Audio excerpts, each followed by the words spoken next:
Dylan? Oh, that's too bad. Really should have gotten sick.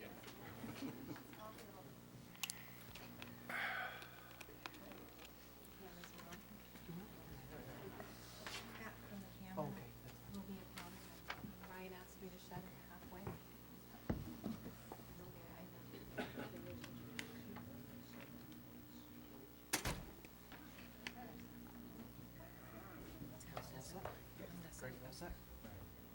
It's debatable, but yes.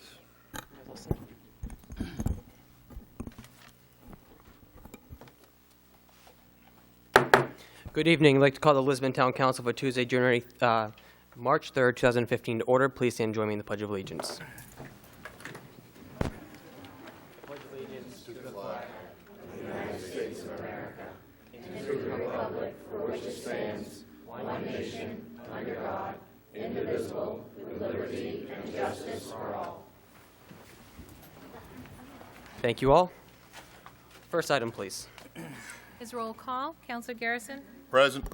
Councillor Lunt is excused. Councillor McTevier? Here. Councillor Beckford? Here.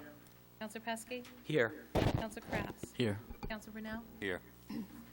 Before we move on to the next item, there was a suggestion from a councilor to move into executive session, so at this time I'd open the floor for a motion. I'll make the motion. Second. Is there a second? Any discussion? All those in favor? Do we need to announce the executive session? Mark, are you, and Greg, are you all set? We're good. And could you announce that for us? Yes, I'd be glad to. That's a motion to go into executive session per 1 MRSA Section 4056A, Personnel Matters, Finance Director. We'll go next door and we'll return in just a few minutes.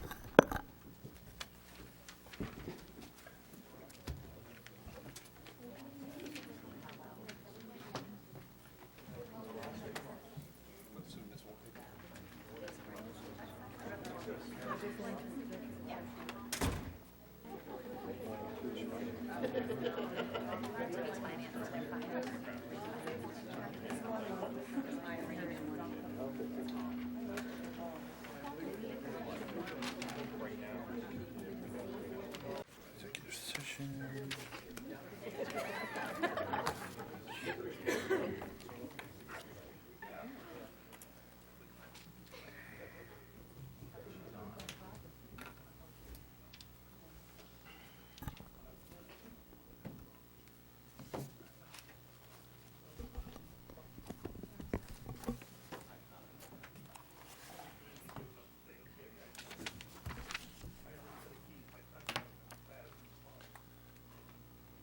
You guys all set? Hey, Dylan, we just moved 10 up and get it over with? Yes. That's what we came in? We'll do it after. Okay. I'd like to bring the meeting back to order. We had a motion from Roger and a second from Councilor Garrison to come out of executive session at 7:11.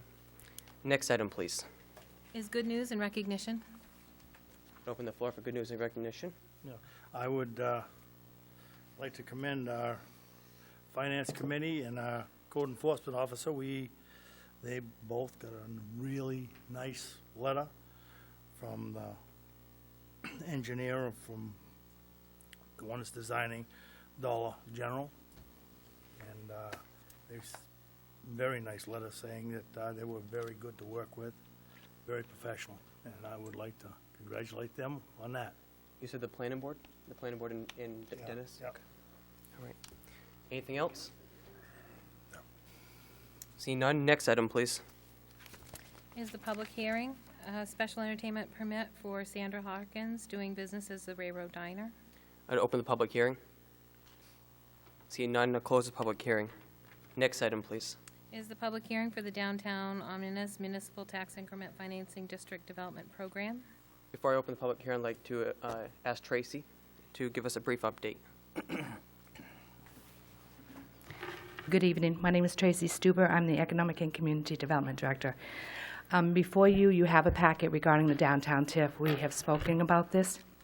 And basically, I just want to let everyone know that this is just a conditional application. We're not going for the full application. The primary purpose is to secure the original assessed values for April 1, 2013, and get us through to the next stage in preparation for the final TIF application. That will allow us to look through all of the properties, work with the assessor, work in a public workshop, work with council, and define what we want our TIF district to look like. What I have before you is basically what I was asked through the Department of Economic and Community Development, DCD, in Augusta, to put together, because it mirrors that of the downtown plan, which is part of the downtown TIF. So, And we do have an item later on the agenda, so if council has any questions, I'll open it up for them at that point. yep, that's correct. Great, thank But I you. just wanted to reassure you that it's just a conditional, this isn't the full TIF, Correct. okay? Thank you. At this time, I'd open the public hearing to anybody that would like to comment on it. Seeing none, close the public hearing. And the next item, please. Audience participation and response for agenda items. At this point, I'm going to take chair discretion, and I'm going to, anybody that is here to speak regarding the school budget, I'm going to have you address the council on audience participation number 9. It's important that I think that we hear from Mr. Green, we all hear the same stuff, and then you address the council. So at this time, I would open the audience participation for anybody I'd like to address the council on anything except for the school budget.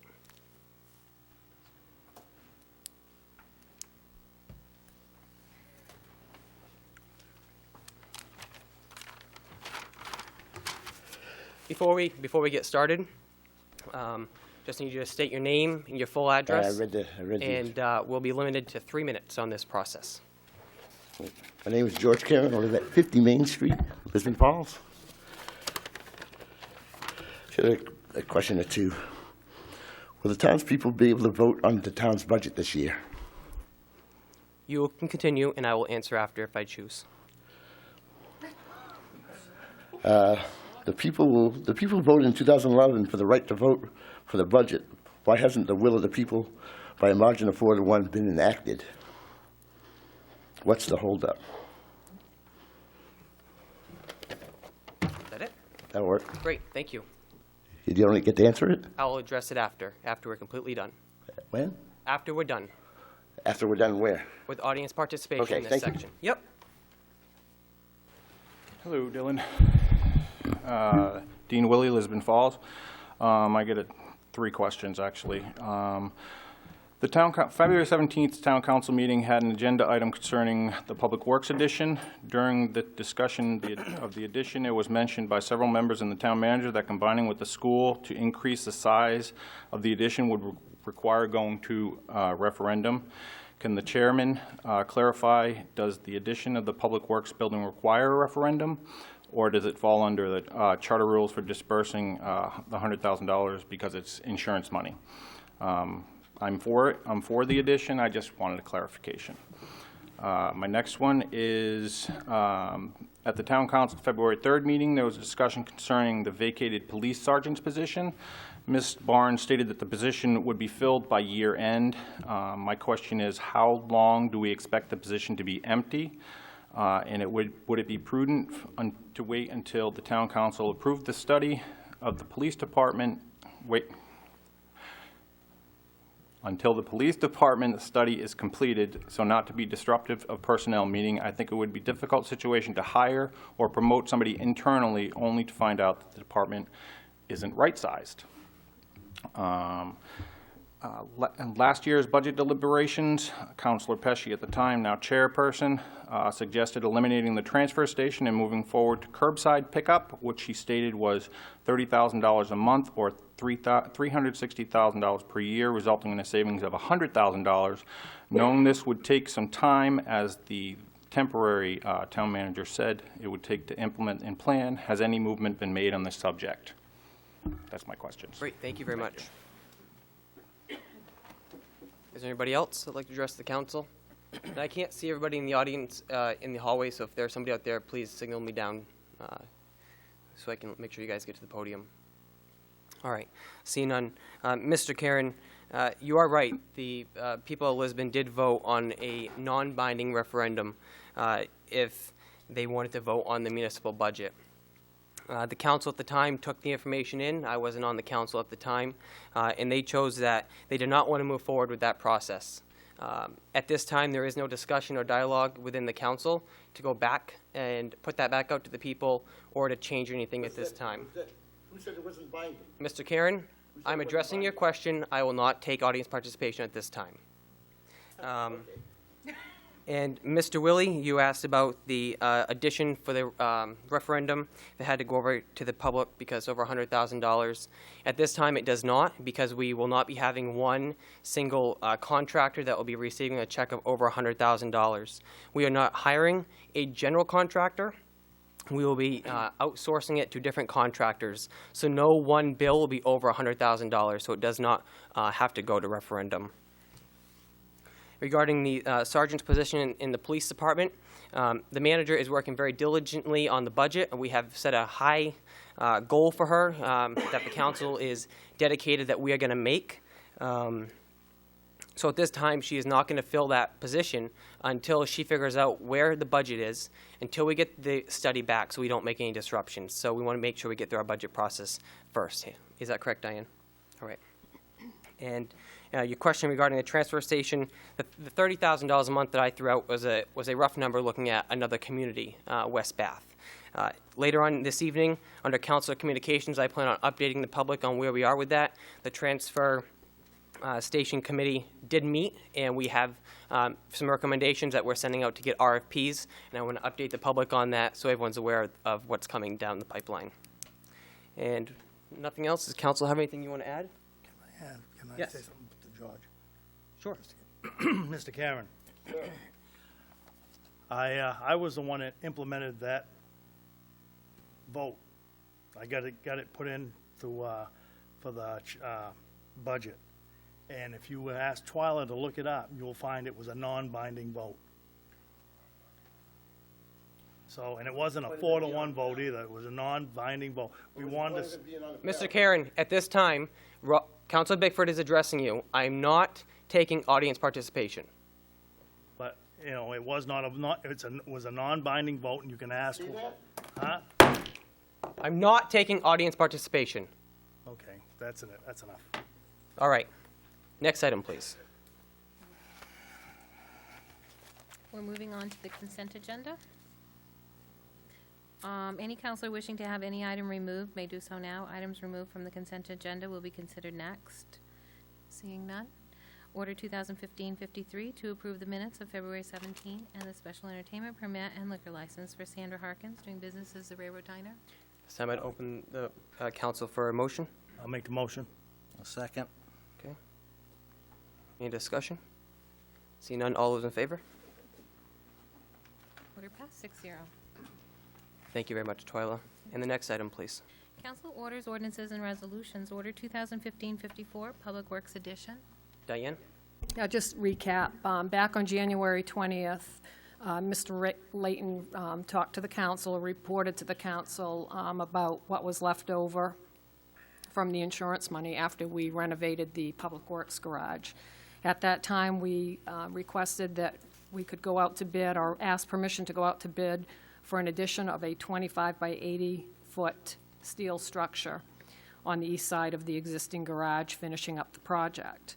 At that time, we did get authorization for staff to solicit bids for the construction of that building, but before we moved ahead with that, we were asked to contact the school, which we did, and subsequent to that, we did have a meeting with Rick Green and Darrell Orr, and we've had some email communication and the discussion.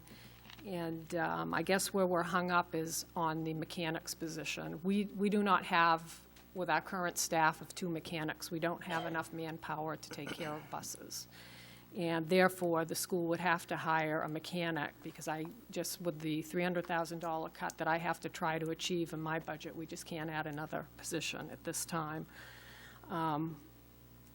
So therefore, it is my recommendation at this time for us to go and solicit bids, but also know that the way we're planning this addition, that in the future, we can add on to it if we want to. You know, that's where we're at. I mean, we'd like to get moving on this, and like we said at that meeting, that if we did add on to accommodate the buses and enlarge it, we would have to go to referendum because of the cost of just the building alone would exceed the $100,000. required by charter to go to referendum. Ryan, do you have anything you want to add, or is it good? It's good. All right. Does council have any questions or comments for Diane before we go on to a vote here?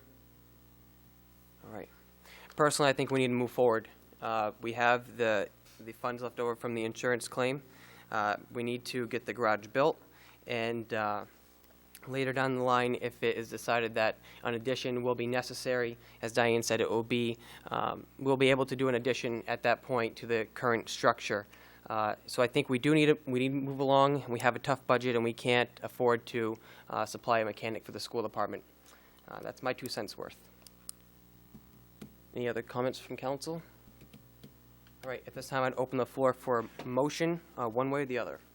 I'll make the motion to start construction. Okay? Second. We have a motion, we have a second. Any other discussion? All those in favor? Order passed 6-0. And the next item, please. Order 2015-55, the fiscal year 2013 Homeland Security Supplemental Funds. Chief Brooks should be here to speak on this, but I do want to note before he does that this is a two-part vote. We should have had the forfeiture disbursement as an agenda item, but it does go along with this, and I do have 2 recommendations for you. Okay. So we'll combine the 2 recommendations together if we move forward. Yep. Right. Chief Brooks?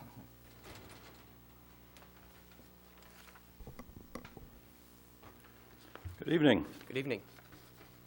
I believe all of you have in front of you my memo dated February 24th in Yep. regards to these Homeland Security requests. There's nothing here that is new to council. We've talked about these projects, both of them at various times throughout the past year.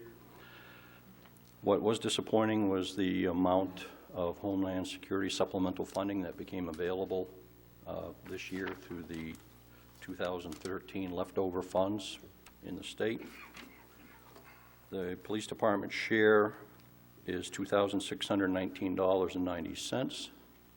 In comparison, for those of you who were on the council a year and a half ago, I applied for the 2010 Homeland Security supplemental funding and received $31,300. So Homeland Security funds are slowly dwindling. Therefore, not receiving the funds that we had hoped to get, I am asking for permission to use drug forfeiture monies to make up the difference, and the voter repeater system. And again, the word voter is probably confusing to all those folks behind me, but what this is a radio repeater system, so that when we key our portable radios, this miniature repeater will pick up the signal and transfer it to either the primary repeater on the hill or direct to this location here.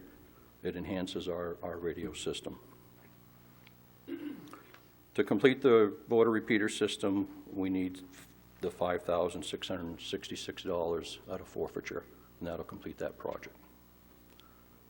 And the second request is to purchase the 2 cruiser MDTs, mobile data terminals is the old term,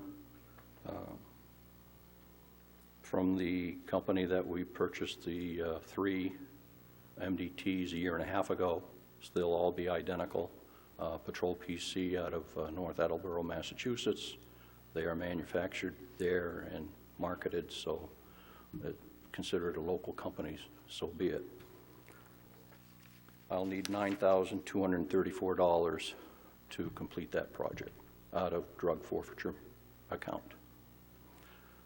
The last time we spoke on this topic of drug forfeiture account, question was on the funds that are in the account, and after we pay the MHQ bid for the installation of the equipment in the cruisers, we'll have $34,900 and change remaining, and then with these 2 requests here, that'll bring the drug forfeiture account down to $20,030 and change.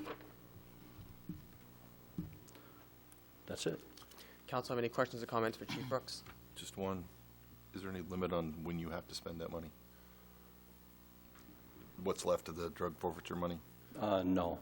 There is a time frame on the Homeland Security money. I know the government's real good at that. They like to put little, if you don't spend it by then, you have, give it back. Okay, thank you. All set? All set. Thank you. I think it's a great process that you're going through here, and to use forfeiture funds, so we don't have to raise this through taxation. So I appreciate you seeking other sources of funding. At this time, I'd open the floor for a motion from council to move forward. I'll make that motion. Second.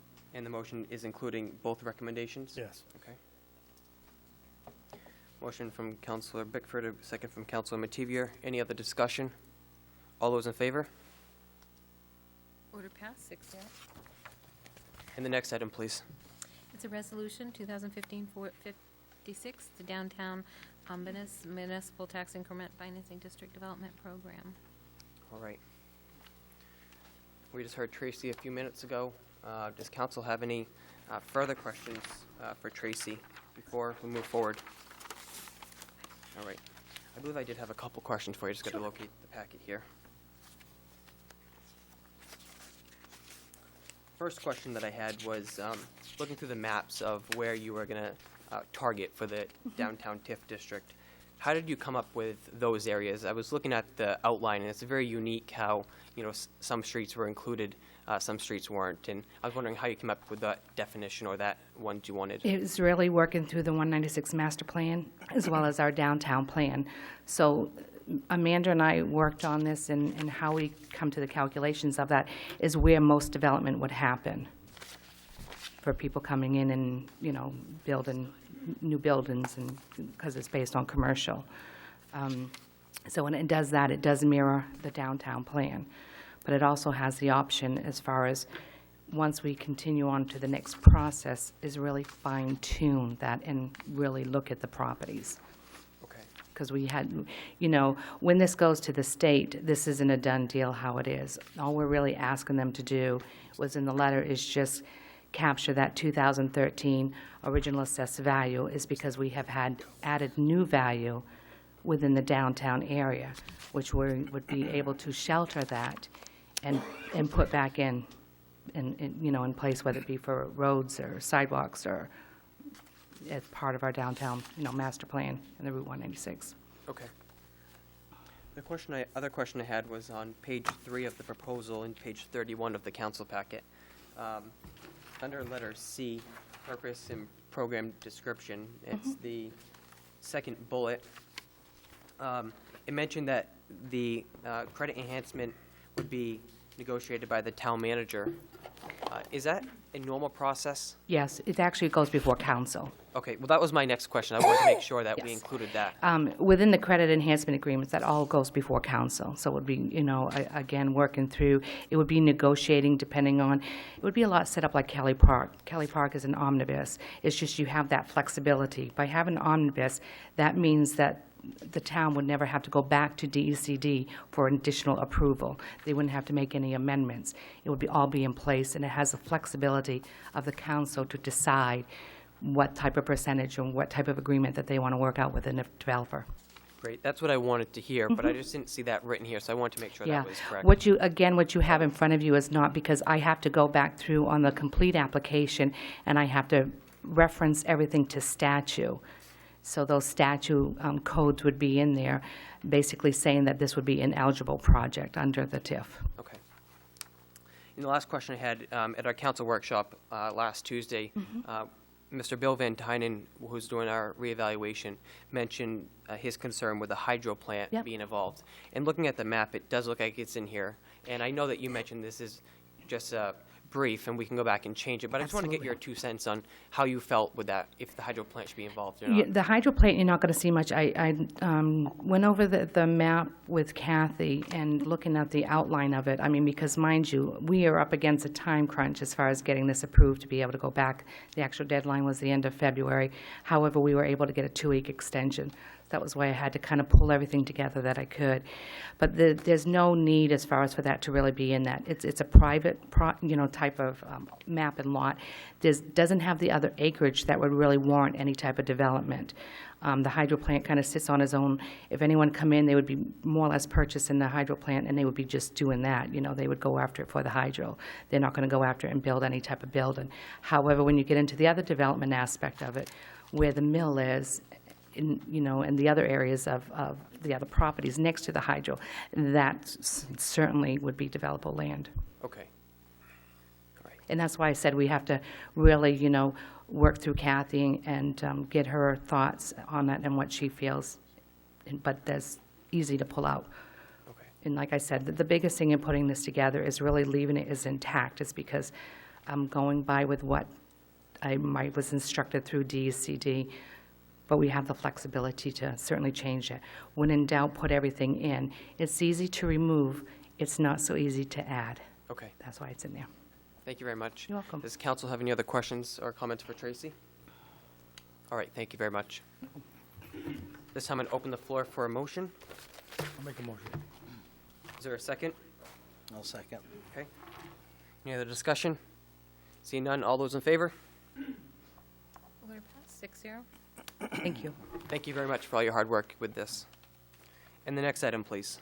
It's an ordinance, 2015-57, non-stormwater discharge ordinance. It's first reading, roll call votes required. Diane? I will defer to Don Fellows. Dawn, you're on the hot seat. As usual. Or Dennis, he's out in the hallway. I'm going to defer to Dennis. Okay. He sent this to the planning board, and he's been in charge. He just wants Okay. to sit out there and be by himself, so. Okay.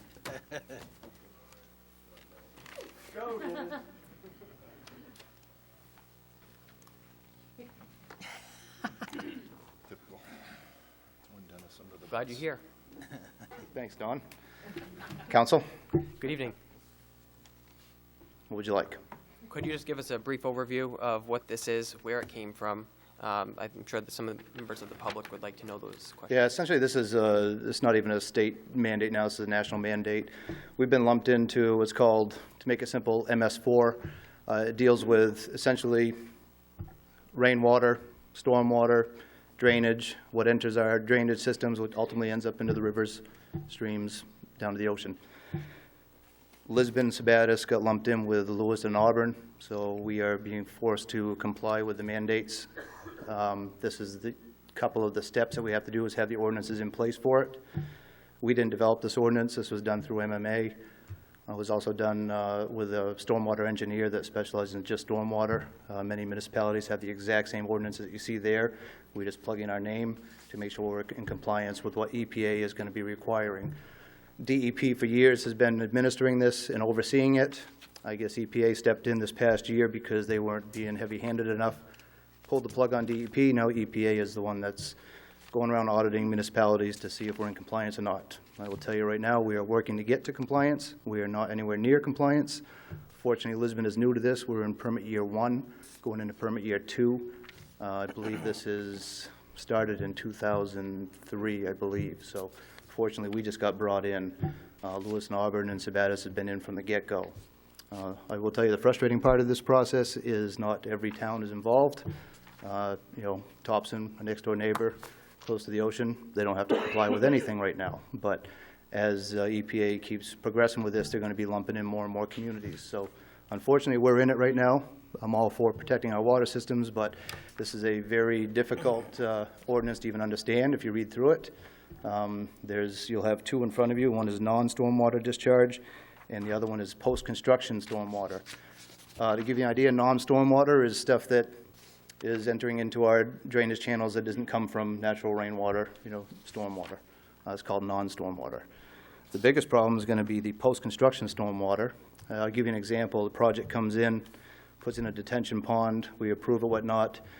Every year you have to go out there, inspect these detention ponds, make sure they're operating correctly. If they're not, then we're responsible to take care of them. If the owners aren't, or there's agreements in place that you'll see that they sign the agreements and then we have to enforce to make sure they are. It's, like I said, very difficult to read, but it's something that we actually have to be mandated to do.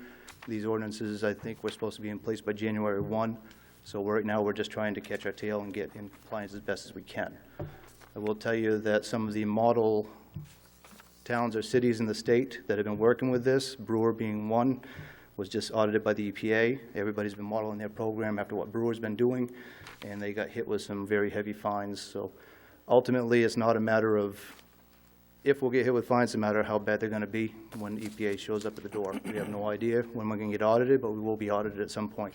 So right now, we're just scrambling to get as compliant as we can, and that what you have in front of you is just a very, very small piece of it. This involves the water department, public works, sewer department, code enforcement. There's all different aspects of these ordinances. So that's kind of brief in a nutshell, but we could be here all night talking about it, and I'm sure most people will fall asleep, so. Yeah, we're not doing that. Right.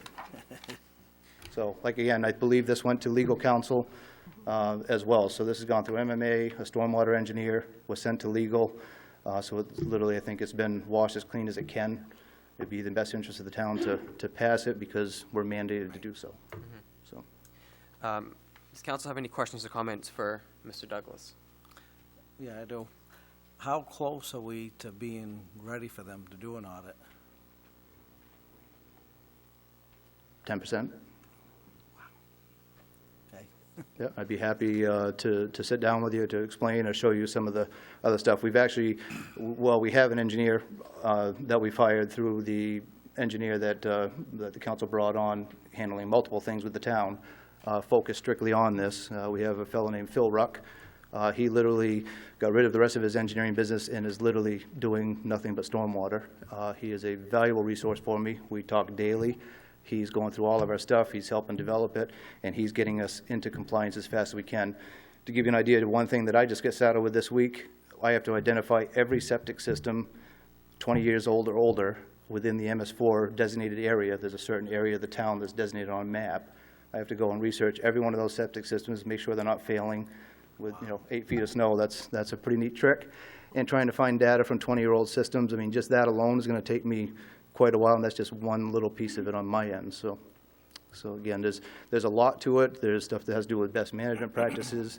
We have to educate the public. We actually have to get the public to participate with us in doing things like storm drain stenciling, there's a lot to it. So if you were giving me a percentage right now, 10%, but I think within the next month, we'll probably be at 60, 65, 70%. So we're making progress daily on it, but it's taken a lot of time. I'll be honest, it's literally almost a full-time position for one person just to deal with this MS4. And it's an unfunded mandate. They're putting all this stuff on us, and there's no funding to even, or the capacity to even do this. We have to locate every single outfall source of where water's coming out of the ground, test it, and make sure it's not got bacteria in it, and find out where the bacteria is coming from if we do detect it, and it goes on and on. So again, I could be here all night discussing it, but. Thank you. Any other comments or questions? I'm thinking we're going to need a workshop on this sometime after budget season. I was just going to say that. Yeah, the more educated we all are, the better, because it involves all the departments. Yeah. Okay. Yeah, I heard you talk about it before at the last meeting, a couple meetings ago. The manager could put that on our schedule to get that out for us soon, please. I know not right now, but as soon as budget season is over with. I'm a little concerned that we're only 10% ready, to be honest with you. And I understand where you're coming from in staff. I know you and Ryan have worked really hard on this process. And it's encouraging to hear that within the next month, you think you'll be 65 to 70% ready. Would it be possible to see a list or a breakdown on where you think we're lacking at this time? Yeah, I actually have that. The Phil Ruck, the engineer, broke it down by department, who's going to be responsible for what pieces and parts. So I'll get that laid out already. Okay. Like I said, the 20-year septic system is one that falls under me, and there's multiple departments. So council will have a good idea where the funding's going to need to come from, what it's going to cost, and that's what we're trying to get together now is what's going to cost money and how we're going to be able to do it. You know? But it is broken out already, so I'd be happy to send that to you. Could you just get that to the manager's office and she can forward it on to us? Sure. Great. All right. Any other comments or questions from council? All right, at this time, I'd open the floor for a motion. I'll make a motion to accept the ordinance. Is there a second? Second? All right. And roll call. Actually, does anybody have any comments or questions Are for we the going roll to call? combine the three? Was Since that- it is three separate ones? This motion is to adopt We the could. non-stormwater discharge ordinance as presented. Just one second. Does council want to combine the three together, 157, 57, 58, and 59? 59 is just a fee schedule change. Okay. Okay, so that's separate from That's, this. right, but you can do it because of the fee schedule change we just made recently with the street excavation for the water department and see wastewater that, treatment. yeah. We have to update the ordinance now, so that's all that is. You've already approved the change in the Yeah. fee schedule. It's just updating the ordinance. So Okay. that's- Do you want to make an amendment to your motion? Yes, I'll make an amendment to do all three. You mean two? Two. Oh, you want to do three together? Three All right, I'll great. do all three together. Do you want to second that? I'll second. All right. We have a motion, we have a first, and we have a second on the amendment. Any discussion? All those in favor of the amendment? Order, the amendment would be by It's a roll roll call call, I vote, thought. correct? Do the roll call as well for the amendment? All right. I'll do roll call. Okay, Counselor Garrison, Yes. Counselor Bickford, Yes. Counselor Crafts, Yes. Counselor Pesky, Yes. Counselor Mativier, Yes. Counselor Brunel, Yes. and Counselor Luntz excused. So that's 6-0 for the amendment that passed, so the main motion is to adopt all three ordinances. Any discussion on the main amendment? Main motion? All right, roll call, As please. amended, Counselor Garrison, Yes. Counselor Bickford, Yes. Counselor Crafts, Yes. Counselor Pesky, Yes. Counselor McTevier, Yes. Counselor Brunel. Yes. 6 in favor, 0 nays, order passed. Thank you, Twyla. And the next item, please. Under other business, Parks Director vacancy discussion. I just wanted to talk about that for a minute. As you know, Verla is retiring at the end of March. And what I'd like to do is hold off filling that position at this time and look at a plan that I can come back to council with sometime in April. I'm talking to Mark about it, and maybe it's a good time to combine the Parks and Recreation Department and just have one department. Now's the time to do it when we have a vacancy, and I'd like to have the time to research that and see if it might be feasible, and then come back in April with a plan, if that's okay with you, and just not post the position at this time. You don't have to take a vote on it, but I just, if you're in agreement. Just set up a workshop, right? Just set up a workshop on Yeah, this, we could set up a workshop. Yep. Have any objection to that? No, I know there's a lot of stuff that Verilla started doing early spring, so. Yeah, she's going to be Nothing getting falls me through. that list so that we can, work on that. We've already advertised for the seasonal help, which we typically do at this time of year, because we don't want to be behind in that. We can still hire those people and start the work in the spring without filling this position. I mean, we'll cover that. We'll make sure that everything clicks along. But I would like the opportunity to look at this.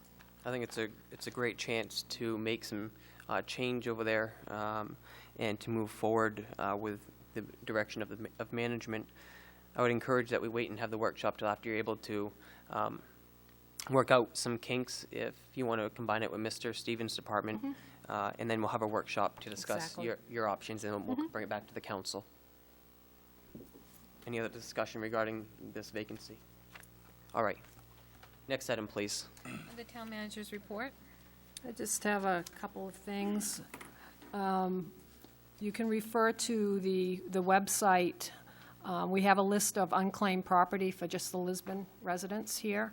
It's under town clerk, and then she's got it listed under unclaimed property. The state has just come out with a list, and they were able to break it down by community. So we have just the Lisbon community, so you don't have to go to the state's website and try to find it.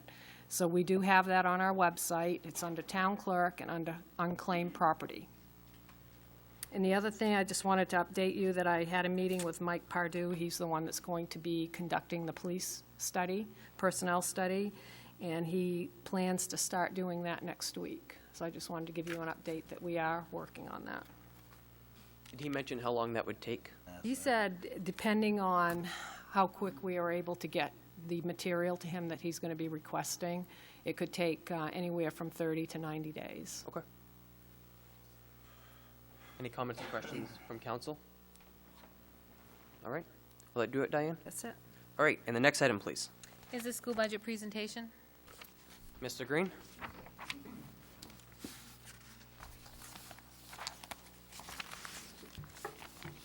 Good evening. Good evening.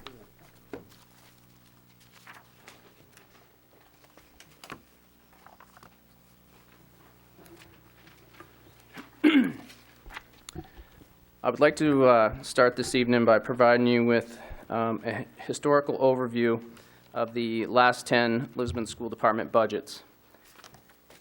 This information is helpful when you compare the impact that the Lisbon School Department has had on the local budget and taxes.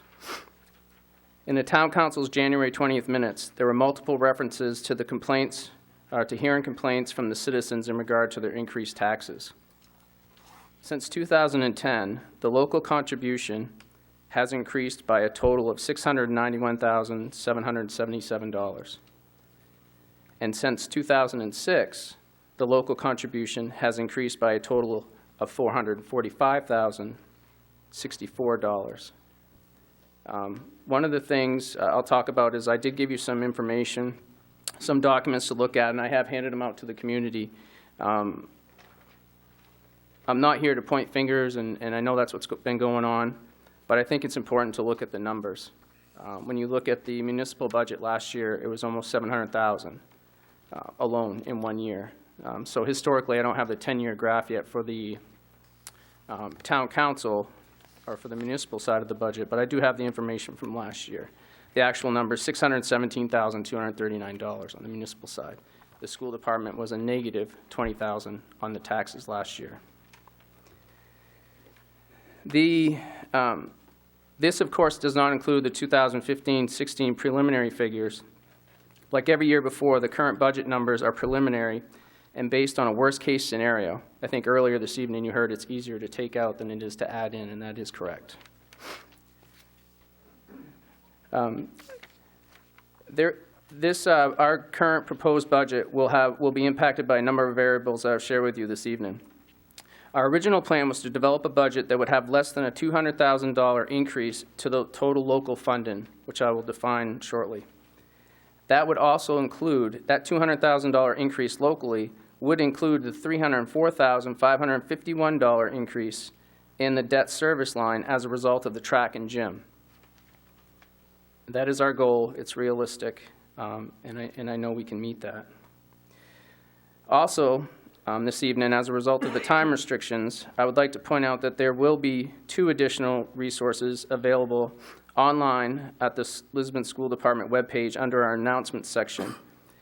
The first link that is currently available for you to view is the February 4th special school committee meeting, which was my initial presentation to the school committee that provides detailed information by each individual line item as part of our budget. So for those, I know 2 of you were there that evening, but I went through each specific budget item, and our budget's over 50-something pages. So that's available to all of you and available to the community as well. The second link, which should be available after it's viewed this weekend, will allow you to watch the February 23rd, 2015 workshop meeting in which I presented information related to consolidating additional resources with the town. One was the town garage, and I think those conversations, I still would like, I know you voted on it, but looking at the numbers, if we were able to pay for our own mechanic, that would be a wash on our side. What I was trying to do is have the town take over the mechanical services, which would save us $60,000 in our maintenance fees, and that would help offset the $600,000. Well, I would hope that would help offset the $600,000 directive you issued to us for our budget.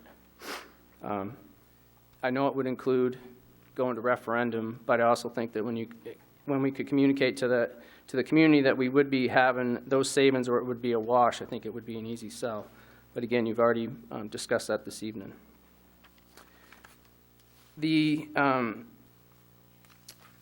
I presented that information in regard to the town council, or the resources of the town, and details related to the January 20th town council directive to reduce specifically our additional local funds by $600,000.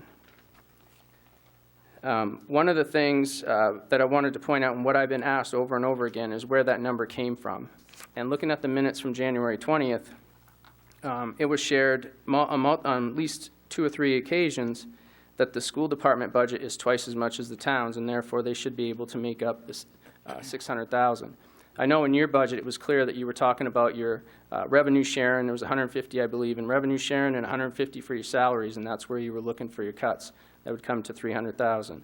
As far as our budget being twice as much as yours, when you look at the letter, the August letter from the town manager, when you add in all the different revenues and pieces that the town controls and is responsible for, your actual total budget exceeds over 10.5 million, or the amount of money that you control. So using those numbers, that would mean that either you would need to increase your 300,000 by 33% or decrease our budget, just using those simple math or calculations on how you came up with that amount. So I want to be clear that if we're going to compare budgets, we need to compare apples to apples.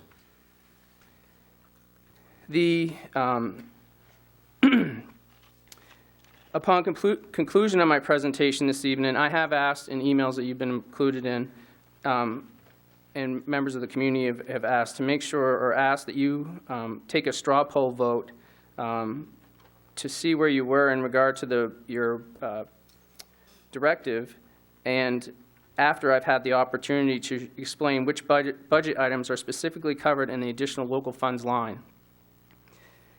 As you know, under Section 604 of the Town Charter, which is included in your packet, the Town Council does have the right to amend the school budget, but those amendments are limited to adding or decreasing the total amount of the budget. In all the years I've been here and in the 6 years I've been superintendent, it was pretty clear that that was the objective.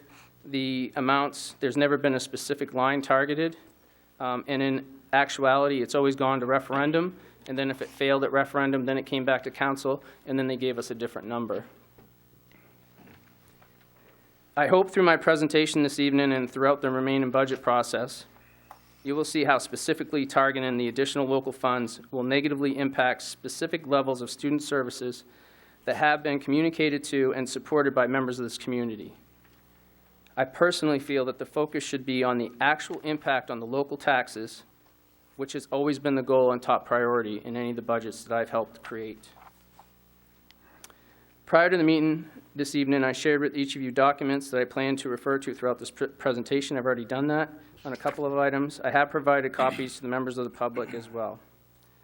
One of the most important documents in that is the subsidy sheet. And that is actually the one, should be the cover page for the community. And I believe it was it might have been the first page in yours as well. At the very top, it'll say all subsidy figures for 2015-16 are preliminary. And at the bottom left-hand corner, it should have a date of February 26, 2015. This is the primary form that I will be using throughout the process, as I have in the past. And this is the one that will actually show you what the impact will be to taxes, and what our budget is, and what the impact will be to our what the impact will be to local taxes and what it is to our budget. Now, there's a number of different pieces. There's another number of different terms that is on this subsidy form, and I thought it was important for me to go through those, both for you, but also for the community as well, because there are a number of people here this evening who are interested in what's going on. The first is, and I'm hoping through our presentations that we will be able to use common language. I've said that for years. It seems that the municipal budget uses different terms in the school, and we get those confused. So I'm hoping that we'd be able to come up with some common language. But on this particular subsidy sheet, the total budget at the very top, these are almost in order. What the total budget and budget expenditures are, this includes all the local funds, the additional local funds, the revenue, our debt service, essential programs and services, the transition amount, and state subsidy. Our total budget, as you can see at the very bottom, because you'll notice that there's adult education 3/4 of the way down the page. The school budget, including adult education, the total budget proposed as of today is $15,760,632. The undesignated fund, this includes anticipated revenue from either main care, tuition from students, and money that was undesignated from the prior budget year. That's money that's anything that was left over gets, for the most part, we will build in as undesignated amount to help build our budget for the next year. We have, over the last few years, we have used the amount of about $118,211. Anticipated revenue, this includes revenue from the use of the Capital Reserve Fund and payments from the nutrition program, which is how we build our budget. And I will talk about the Capital Reserve Fund shortly, and again, the nutrition program. The local-only debt service, this is a state Department of Ed required line. It is the local-only debt service that includes the local portion of the LCS and the gym. This is not included in the EPS formula, but those two items are in there. You also notice on our cost center sheets that we have a debt service line and the amount's different. But this is a line we have to report to the state because that's local-only debt service. Essential programs and services. The EPS funding model is designed to ensure that schools have the programs and services which are essential if all students are to have equitable opportunities to achieve the main learning results. We are actually moving more towards the Common Core standards, and there's legislation out there to look at changing the funding formula for schools, but currently this is the model that we have. It is a complicated formula. The 100% EPS number is the result of the calculation of the formula that was created. The amount above 100% EPS is the result of subtracting the 100% EPS number from our total budget, or the budget expenditures line. The transition amount. The transition amount is the amount of subsidy that we don't receive from the state because they are unable to fund the 55% of funding that is required by law. So as a result, it doesn't matter what your budget is, you will have some type of transition amount in there. And I know it's been pointed out that, I will point out that the transition amount and the additional local funds are not required for the budget, because I know somebody would probably ask me that.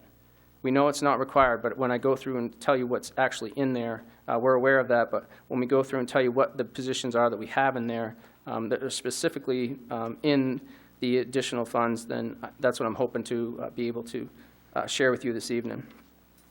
The total additional local funds, this is the amount of above 100% EPS added to the transition amount, which currently is $1,246,851 as of today.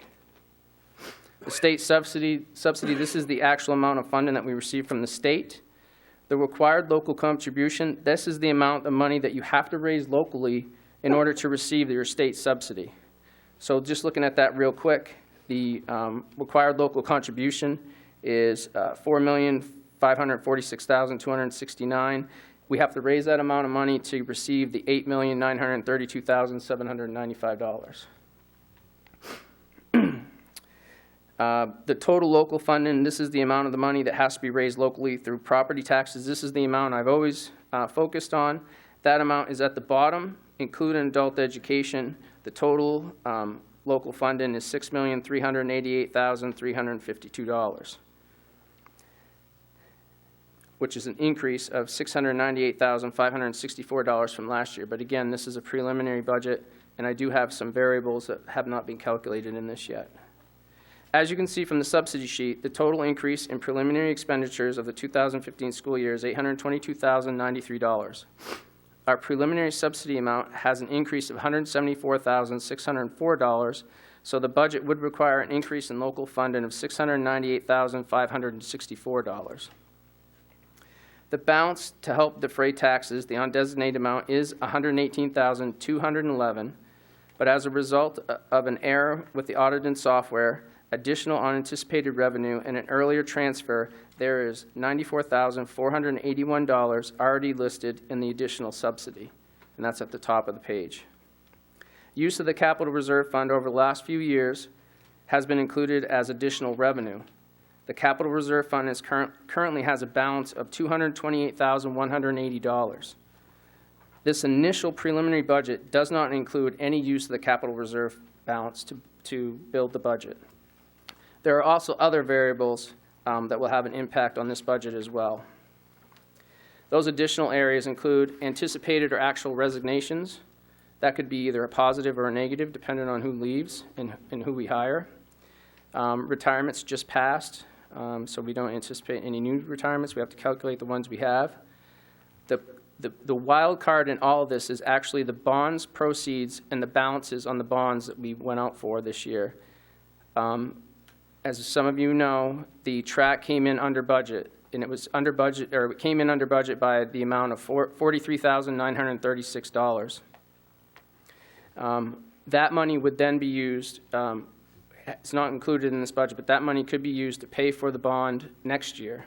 So that almost pays for the amount of the track. just through the savings. The same will happen with the gym, as we anticipate.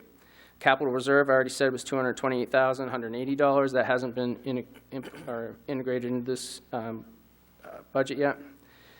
There's also, in this budget, the guaranteed performance contract that we agreed to. We do have the full $95,614 in there.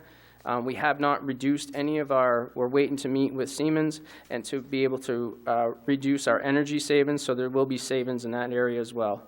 I believe that we will have some money that we'll have to find, but a majority of that will hopefully be saved through the guaranteed performance contract. Salaries and benefits.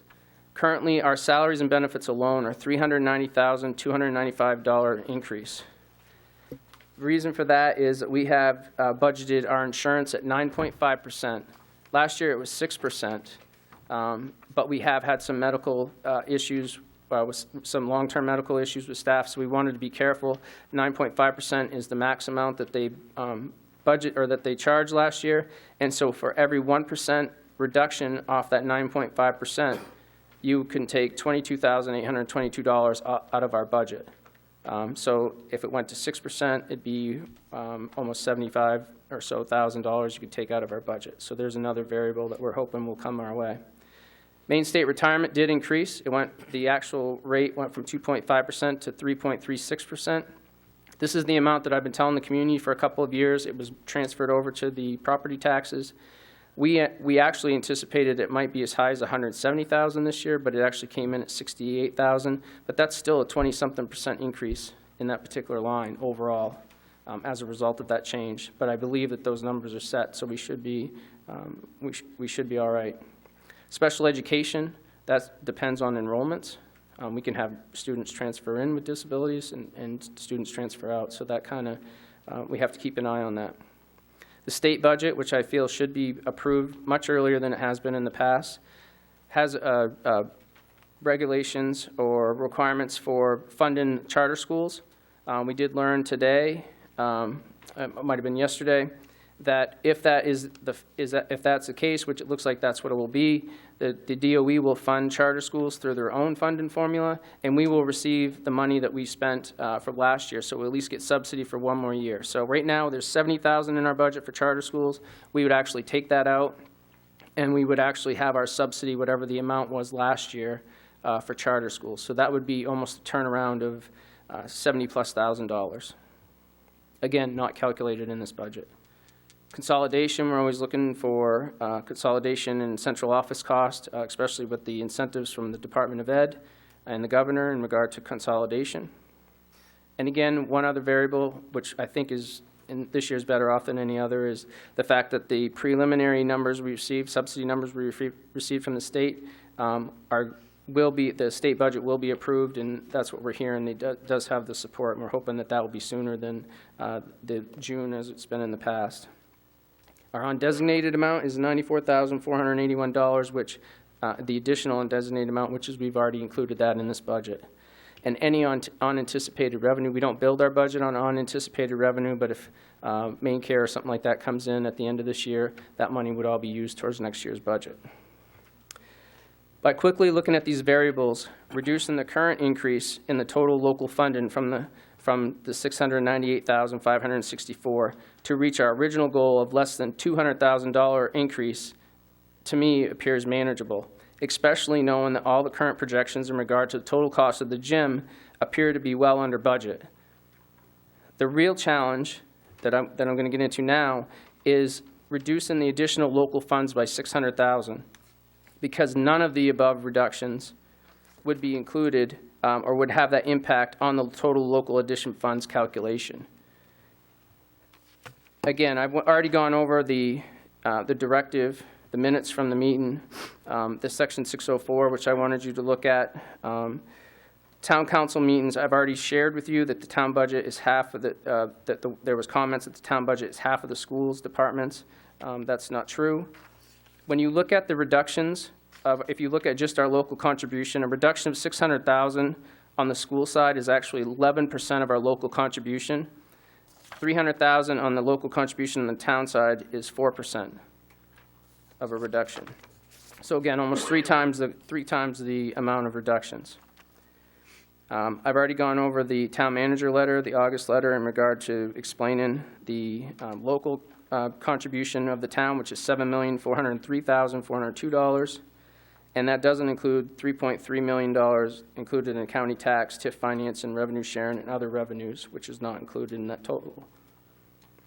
I understand from conversations with the town manager on the council vote on the local share. I understand that's what's happened in other towns, but I also believe that when you look at the charter and look at the fact that our budgets have passed, with the exception of 1 year, prior to me becoming superintendent, our budgets have passed and been supported, and I don't know the exact numbers, but we've never had the school budget passed by a small margin. It's been pretty significant. The total additional local funds, which is the focus of your directive, this is the amount, again, of 100% EPS added to the transition amount.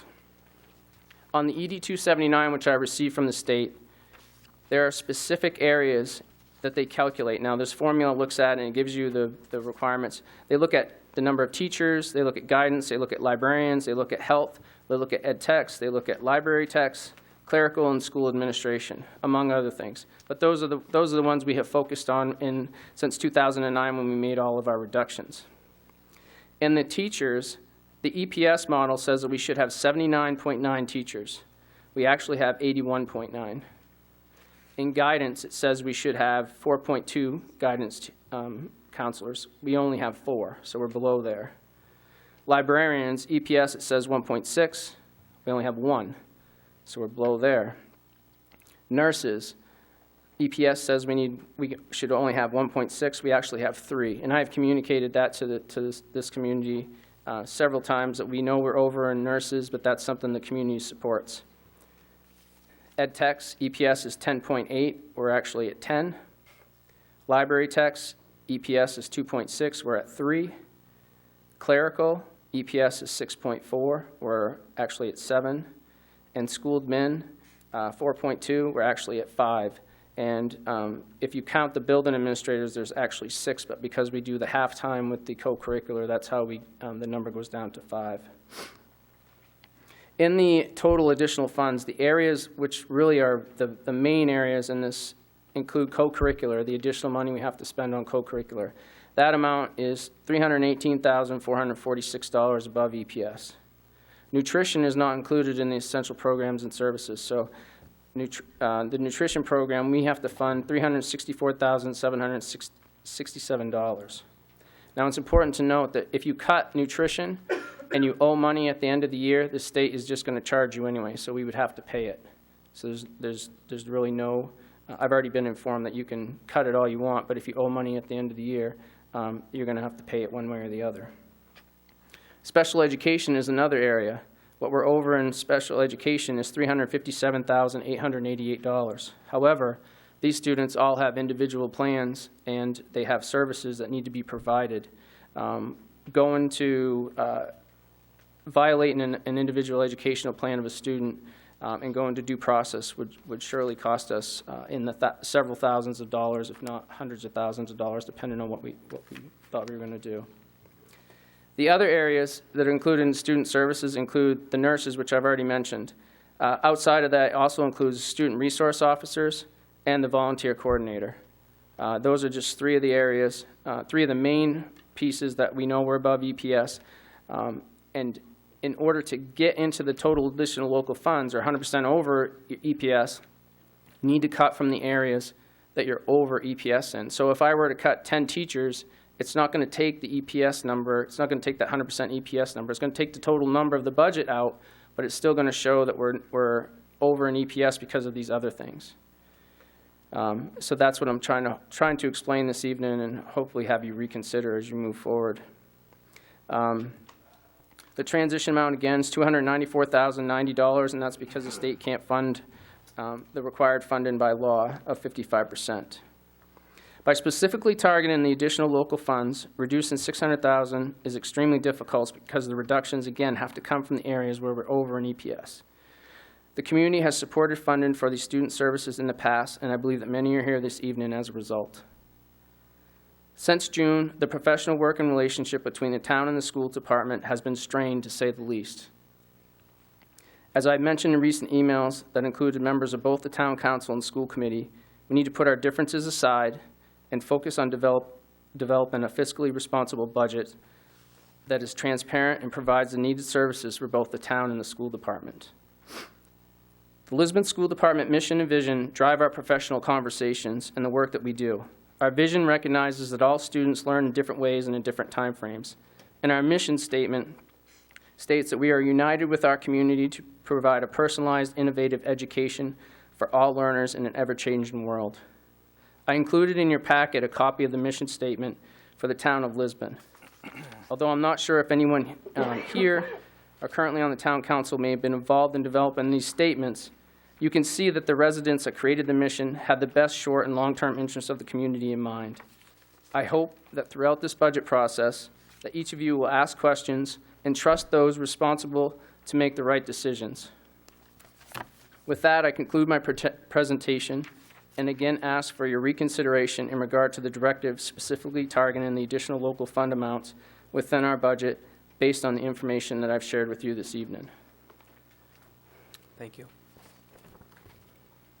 This time I'd open the council for any comments or questions you have for Mr. Green before we move into audience participation. Yeah, I got a question. Mr. Green, I had heard that the assistant superintendent was getting done. Is that correct? Correct. Do you intend on filling that position? The Director of Student Services, yes, not Assistant Superintendent. It was originally a Director of Student Services, and last year we promoted her to Assistant Superintendent. But the Director of Student Services is responsible for special education, curriculum, Title I, 504s. There's a number of federal grants and stuff that are part of that. But the intent is to hire that, yes. Any other questions or comments? Okay. I do have, Diane, do you have any questions or comments? I just wanted to correct something that Rick said about the municipal budget. On that handout on page 79, the municipal budget, $7,403,402. That is the actual municipal budget. It's no more and no less. That's the operating budget. The revenue sharing and other revenues are used as a calculation to when we set the mill rate. It's not used as part of the $7,403,000. That is the budget. If we didn't have the revenue sharing or other revenues, the mill rate would either go up or we would have to reduce that $7 million figure. The county tax, that is separate. We have no control over that. We're sent a bill every year for the county for our portion of the county tax. That is not part of our municipal budget. It's not part of our operating budget. It is separate, and it's separate on the tax rate calculation. Just as the school, the local share of $5,689,000, that is a tax calculation that is set on the sheet to determine the mill rate, and the TIF financing as well. But the actual municipal budget is $7,403,000, and that's the figure I'm working on to try to reduce $300,000 from that figure.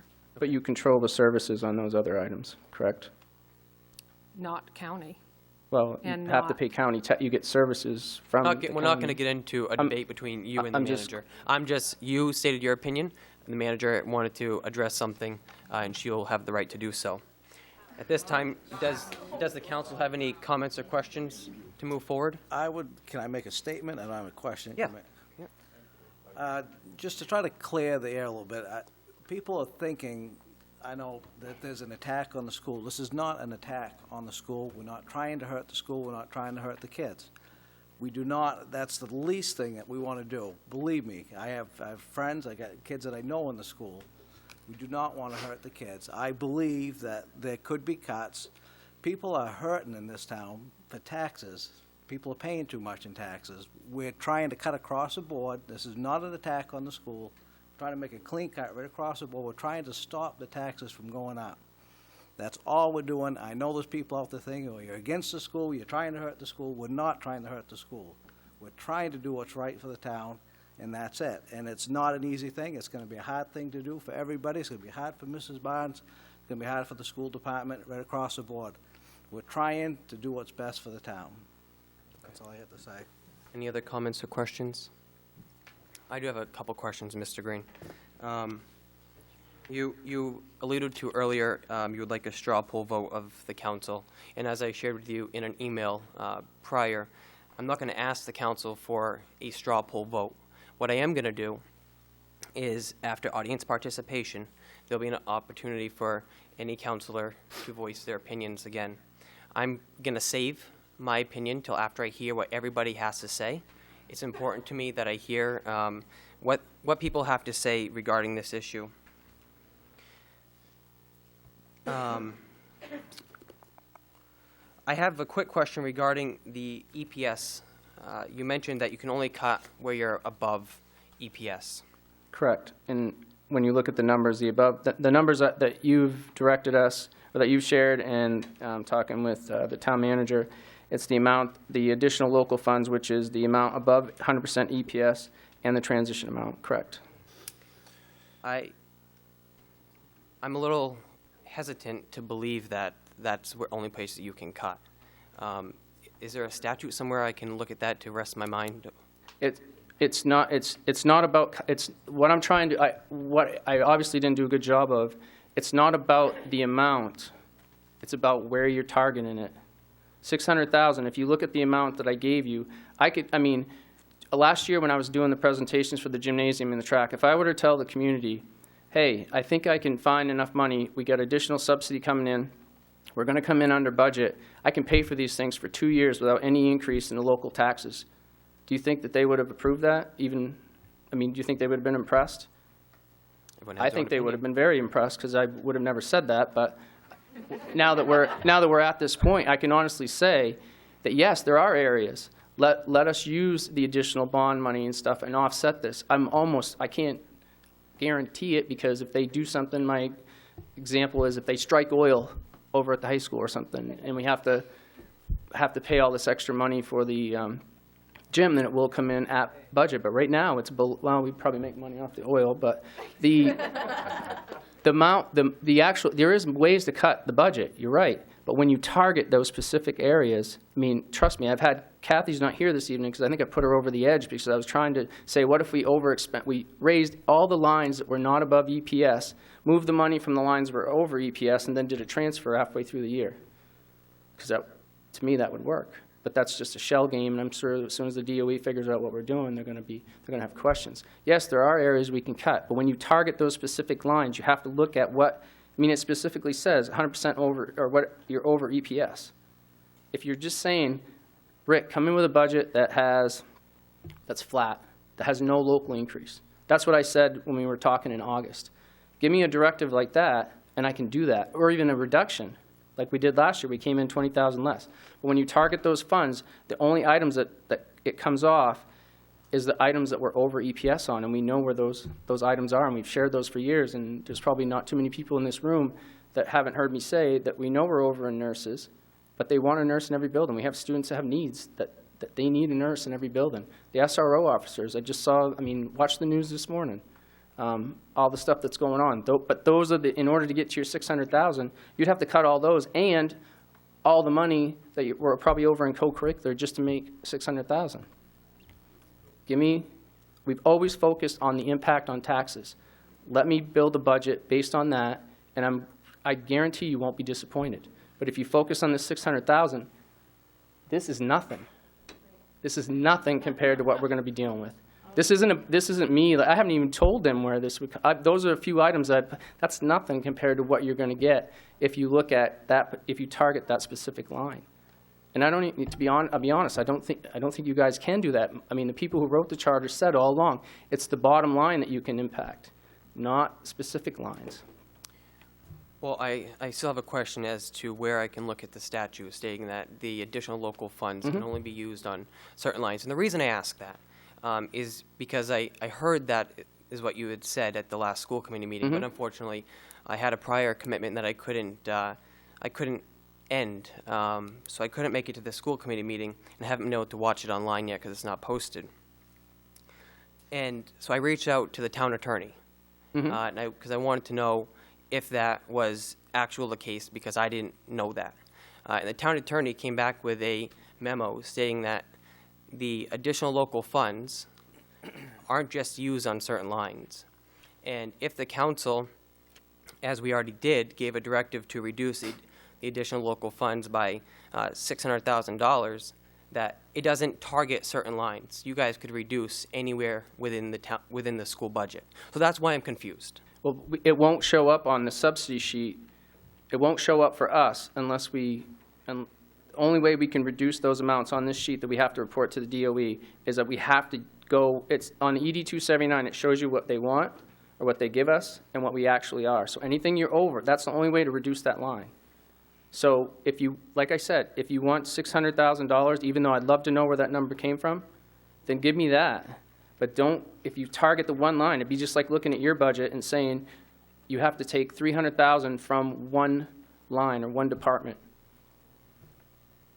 It makes this project so much more difficult when I was hoping to be able to, in another month or two, be able to present a budget to the community and show them that we were probably going to be no increase in local funding, and you were going to have the gym and the track for 2 years without paying. Now, of course, next year, that may be different, and you're going to have to pay for that track and that gym at some point. But I think from what I'm hearing from the community, and I have never had as many emails and phone calls as I've had in the last 2 weeks, ever. Not even when I was trying to get the bonds passed. People, they voted for it, and they were expecting their taxes to go up. I think some people are confused because they believe the reason why their taxes went up last year was because of the track and the gym, and that wasn't the case. Our budget actually went down. So give me an amount. I mean, your attorney doesn't work for Drummond and Woodsum, so I don't know how much experience they have with school law, but I hate calling ours because they're so expensive. But I can assure you, if you come in and meet with Kathy and I, we'll go over the ED 279, and I'll show you specifically where it tells you what the amount is, what the EPS formula gives you, what we're actually at, and you can calculate the differences. We're under in supplies and equipment by quite a bit. So that's my little shell game, is I was going to increase those lines and then do a transfer at the beginning of the year, but I put Kathy over the edge, and she said that the DOE would be all over me as soon as we tried that. But that's the only way I can change those numbers. That's the struggle. It's not the total number. It's the fact that you're targeting those specific lines, and that's just difficult. I mean, if your attorney is going to sign off on it, and all we got to do is cut $600,000, that's a lot different than the directive I've been hearing. Greg? From what I'm reading from what the attorney sent, that is in essence what we're allowed to do, is the bottom line. I'm not sure exactly where targeting certain line items came into it, but I don't believe, and I believe the memo from the attorney says the same thing, that's not within our bailiwick, that's within the school committee's bailiwick. So to me, our piece of the pie is just to say, this is the bottom line we want, regardless of everything above. This is the budget we want to see from you, which is what you're asking us to do. Correct. So I think there's a disconnect here somewhere. Well, I've had conversation with the So town. I'm not, I'm not sure where the line items came from. I must have missed a meeting somewhere. When you look at your budget schedule, there on May 5th, I believe there's an actual meeting where you determine the additional local funds. So that's where it's coming from in conversations. I know that from the directive when. I think the idea of the local funds is simply because it's additional. They're keying on that word as additional local funds, but I don't believe that is, again, within our realm to say you have to take it out of this spot. All we can say is this is the budget we want to see, and then go from there. And that's as far as I'm going to go on this subject, because I voted against it. So My other question I had for you was the amount from undesignated funds, use of $118,211 in this process. If you didn't include those, the $118,000 in building your budget. Yes, it is in there right now. No, I'm saying if you didn't. If I didn't? Yeah, if you didn't use you chose not to use $118,000 to help build your budget, where would those funds go? Those would go in it'd go in the capital or the overlay or whatever. Okay. But there'd be because we didn't spend it, it automatically goes in there, and it has to, because it's school department funds, it has to be used for school department. So we've kept the way we created the capital reserve is by any amount that we've been above that undesignated amount, we've transferred into the capital reserve, and that's how we were able to build that up to 200-something thousand, because this year we had a $94,000 extra. That's what I thought. And my concern is with using the undesignated funds to help build the budget. If you don't have that amount of money next year, won't you have a Correct. gap? We would have a gap, but we've never, the school department budget historically, before I became superintendent, used to build the budget on over $500,000 of undesignated amount. And there used to be members of the community that used to always say, if you're not spending that $500,000, why are you keep asking for it every single year? So over time, we have been able to use that money to purchase the things we needed for the school department, and we built it all the way down to, because even though $118,000 seems like a lot of money, in our budget that's really small, and so we go all the way down to that amount, and then anything above it, any of the unanticipated revenue that comes in after, we've been able to transfer into our capital reserve fund to do so that we're not spending money on, we don't put equipment, things like that in the budget, which are the first things that cut, as you know. You put something like that in your budget, put a new cruiser or something like that, that's the first thing people will look at. Whereas if you have a capital reserve fund, you can use that money to offset and pay for those things. But that money would go to, it has to be spent on the school, so it would go into the town account, but then it would be used to build the next year's budget. But we have historically been way over in that, except for the last 6 years, we've knocked it down from $500,000 all the way down to $118,000. Which is a great accomplishment for you and the school committee for reducing that. But I'm still concerned with using that $118,000 as kind of a buffer with building the budget. I would rather see a budget come without the $118,000 built in, and you can use that money elsewhere besides building the budget off of it. The additional, we generally have additional subsidy, whether it's through main care, stuff like that. So we could cut, $118,000, believe me, with all the budget lines we have, there's a lot of lines that have like $1 and a couple of dollars in that. If I went below $118,000, my business manager probably would resign, because we can't spend any more money than what's approved. So that's, although that, like again, that seems like a lot of money, that's not. That's actually kind of a safety net. That's about as low as I'd ever want to go, because if something ever came up. This summer, we received a bill that was actually the town's for 20-something thousand, or 18,000, can't remember what it was. But something like that would hit that amount, and I wouldn't want to get any lower than that. I understand what you're saying, but I think between 500,000 and 118,000, it's much safer and more fiscally responsible. And I agree that it was an accomplishment that we were able to do as a school department. I think that's all I had for questions. Anything else from Mr. Green? I have a question. Okay. Rick, if you were to cut the $600,000 from your overall budget, discounting the local additional funds, how would that affect the local additional funds? Depending on, there are some areas we can look at that we can reduce the local additional funds, but there's not $600,000 worth. If we were to cut $600,000, a lot of it would, to be honest, I'm planning on it coming out of debt service for next year. And that would mean that whatever we come in under for the gym, we would use to offset next year's budget, and that would knock the total increase down to probably, I mean, safely I could say 200,000. That was my bet, but I know it can be more than likely will be less than that. I don't know until we take the pieces out. I can't tell you what that's going to look like, because right now that's higher because this is a worst case scenario budget at $698,564 increase. But all I'm saying is that the $600 or the $300,000 or $400,000 in cuts I just showed you already won't impact that. It won't change Won't change that. It won't change those amounts because it's coming out of debt service. It's coming out of capital reserve. It's coming out of unanticipated revenue. I mean, those things aren't going to change that amount. So there are pieces that we can look at, but I don't have 600,000 in pieces. So if you say you don't have it, if the council doesn't change the directive, what is your scenario that you're looking at? Well, I'd have to get direction from the school committee, but in order to meet that demand of cutting the 600,000 out of those specific lines, you would need to cut all your co-curricular, additional co-curricular money, you would have to look at those particular positions that I mentioned, among other things. I'd have to look at some other items. But that would be, again, that would be, the problem, like I said, that would be a challenge because there's savings in other areas, but it just isn't impacting those lines. But I mean, if at the next school committee meeting next week, we will be having those conversations, and I'll be getting direction from them. But again, if the directive isn't changed and you want out of those particular lines, then you're going to have to look at those items, and that's when this will get much larger than what it is. I mean, I don't think a superintendent has ever stood in front of you and said that 600,000 isn't the worst number he's ever heard or they've heard. It's a matter of where you want it to come from.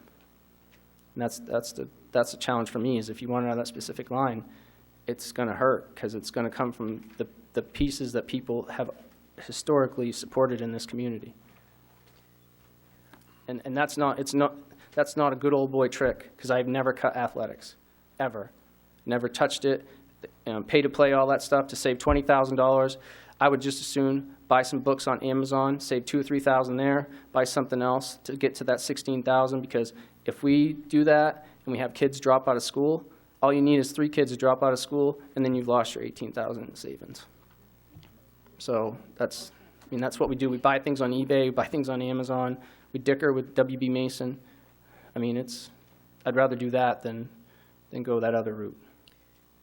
I just have one other thing. I think what would be helpful, I won't have it for probably 2 more weeks once I get my budget done, my preliminary budget, is I do want to, those tax rate calculation forms using Rick's budget here, what he's asking for, plugging in those figures and using the valuations we have currently. And that'll give you some kind of impact to the budget, to the tax rate, what it would look like. What we're not going to know is the homestead. We're still not going to know the revenue sharing until and my other revenues until, well, the revenue sharing is going to be determined by the state, but I'm not sure what my other revenues are going to be. All of that impacts the tax rate. I do have the county tax. I know what that is. That's a separate line item. I probably could get the TIF amount from Kathy, and the homestead and tree growth, that all is part of it too. But I can just do it down and dirty with what we currently have right now for valuations, and just to give you an idea where the mill rate would fall. Okay. Well, any other thing from council? Anything else? Yeah, I had one more. So if our town attorney is correct in what he put, if you was able to cut in other areas, you could make those cuts without impacting any programs for the kids, correct? Well, I've heard 2 different descriptions of what your attorney said. I have one over here that's telling me it's the bottom line, how they interpret it, and I have another person telling me that the attorney's saying that we can cut from the additional. We could find that out if that was true, if the way we see it. I know he's read it different, but if it could be done, you could cut these. I can get 400,000 pretty easy. Okay. I just gave you examples of almost that tonight. 600,000 we're going to need to look at and see what we have for changes in staff. The other piece that I haven't mentioned, 2 things. One is that probably will come up tonight, is the fact that we have our accreditation visit next year. Right. If you cut 600,000 from these different services and everything, or from those specific areas, then that's going to impact our accreditation status. The other piece is that if we don't go to referendum, if you don't vote for the school budget, we don't go to a June referendum, and for whatever reason, I already have to non-renew all our probationary staff in May.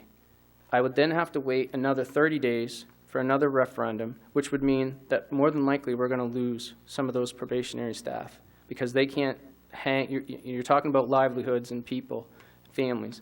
They can't wait another 30 days. And I'll tell you, the difference between hiring somebody in April and the difference between hiring a staff member in July and August is huge. You're going to get 70, 80 applicants for an opening in LCS in April. You're going to get 10 or 15 for a similar position in June, July, or July and August. And the quality just isn't the same.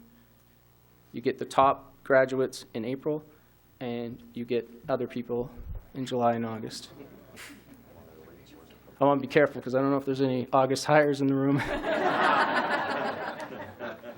If so, you're doing a great job. You lucked out. It could be, they could be. Mr. It's Green? getting warm back here, so I think Yeah, there's you've got a lot of people at your back. The 600,000 that was brought up is, if my math is correct, is 4% of your bottom line for the total budget of for the 15 total, million. correct, yeah. I used the I local. personally would like to see you target at that 4% and see what you can do to get to that. Mm-hmm. But that's me. My question is, how much exactly do you get percentage-wise from the state? They're supposed to be at 55. What do they get? What are you getting I'm not sure. historically, It's- ballpark? Is it 52 or 53? I'm not sure. It That high? changes. I'm impressed. All right, that's close But I have enough. to. I just wondered. Yeah, I can't figure that out. But that's where the transition amount comes from, is the fact that if they've provided the full 55%, then that transition amount, we would receive that in subsidies. So there's 290,000 from the state we don't receive. Nice. All right, thank you. Any other comments or questions for Mr. Green? Seeing none. Thank you, Mr. Green. I appreciate you taking the time to provide us with the documentation that you did and explaining the questions that we did have for you this evening. And if you want to schedule a time, or any of the counselors want to schedule time to sit down with Kathy and I to go over the EPS formula, we'd be more than happy to do that. Okay. Thank you. At this time, I will open the floor for audience participation. What I do ask is, when you come to the podium, you state your name, first and last, your full address. We will be limiting comments to 2 minutes. At 9:30, the council has a obligation to vote, either to stay in session this evening or to adjourn. So at 9:30, if we are not wrapped up, I will be bringing it back to the council for a vote, whether we want to stay here and continue or to go home. So at this time, I would open the floor for audience participation.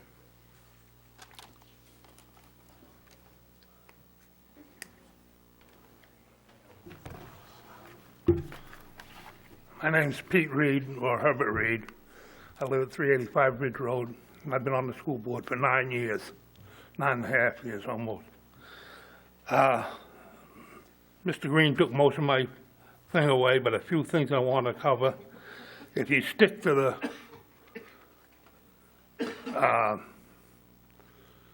over EPS lines, especially with co-curricular, if we had to cut back on co-curricular, the state pays us some EPS for kindergarten through 8th grade. They pay us $37 per student per year.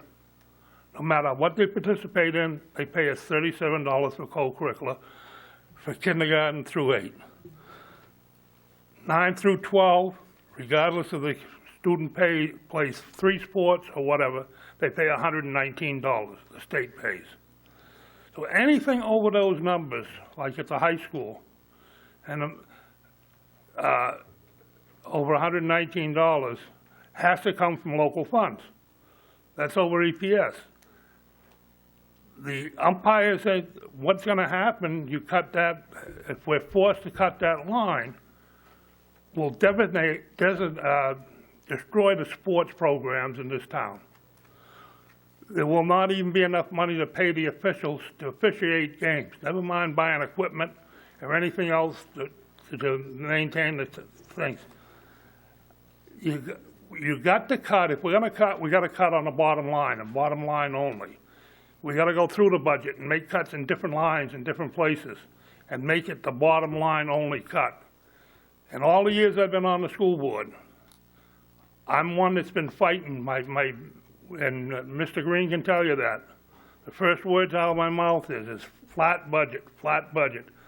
I'm not for tax increases. I'm a senior citizen. I'm on a fixed income. I don't want my taxes going up. And if you look at the school's track record over the last 10 years, we've been pretty good. We've kept it in line, and we've worked hard at it.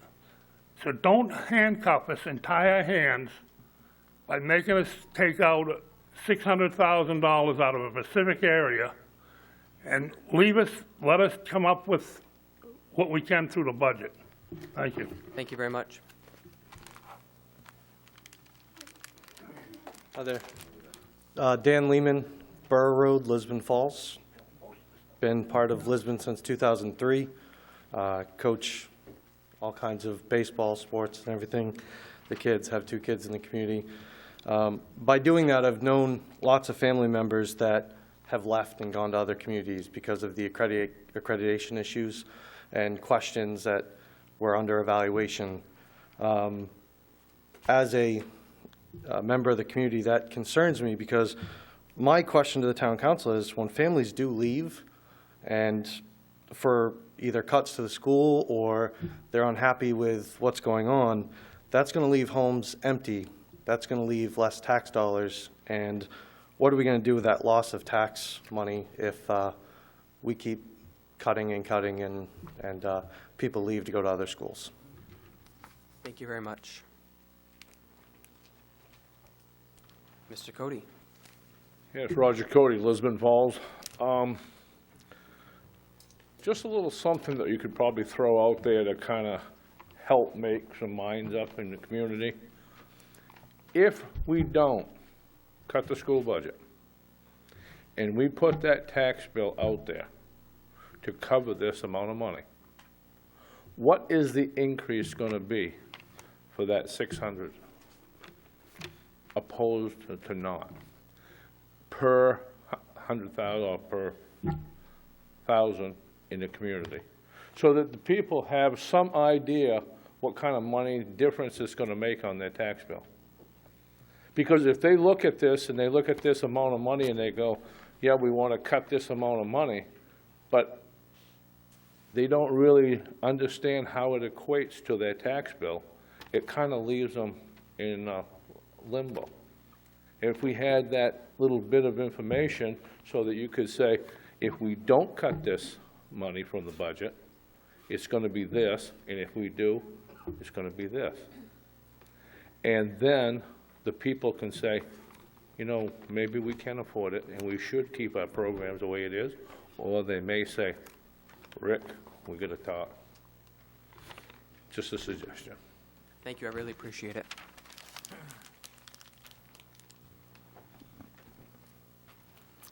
Hi, I'm Hello. Heather Blanchard. I live on Beach Street in Lisbon.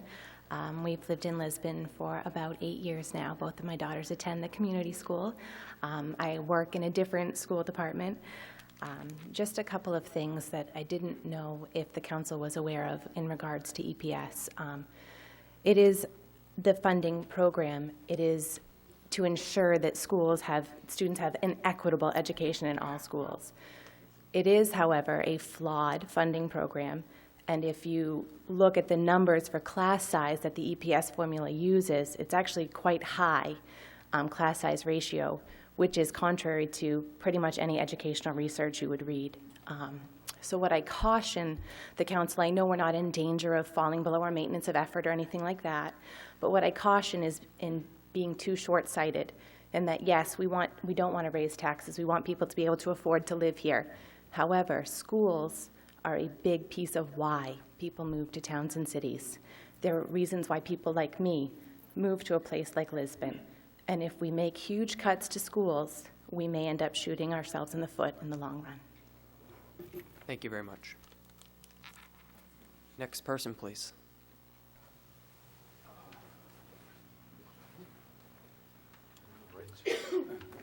Charles Smith, 18 Free Street, Lisbon Falls. I don't remember how many years it's been. I think it's been at least 10 that we put the charter into effect.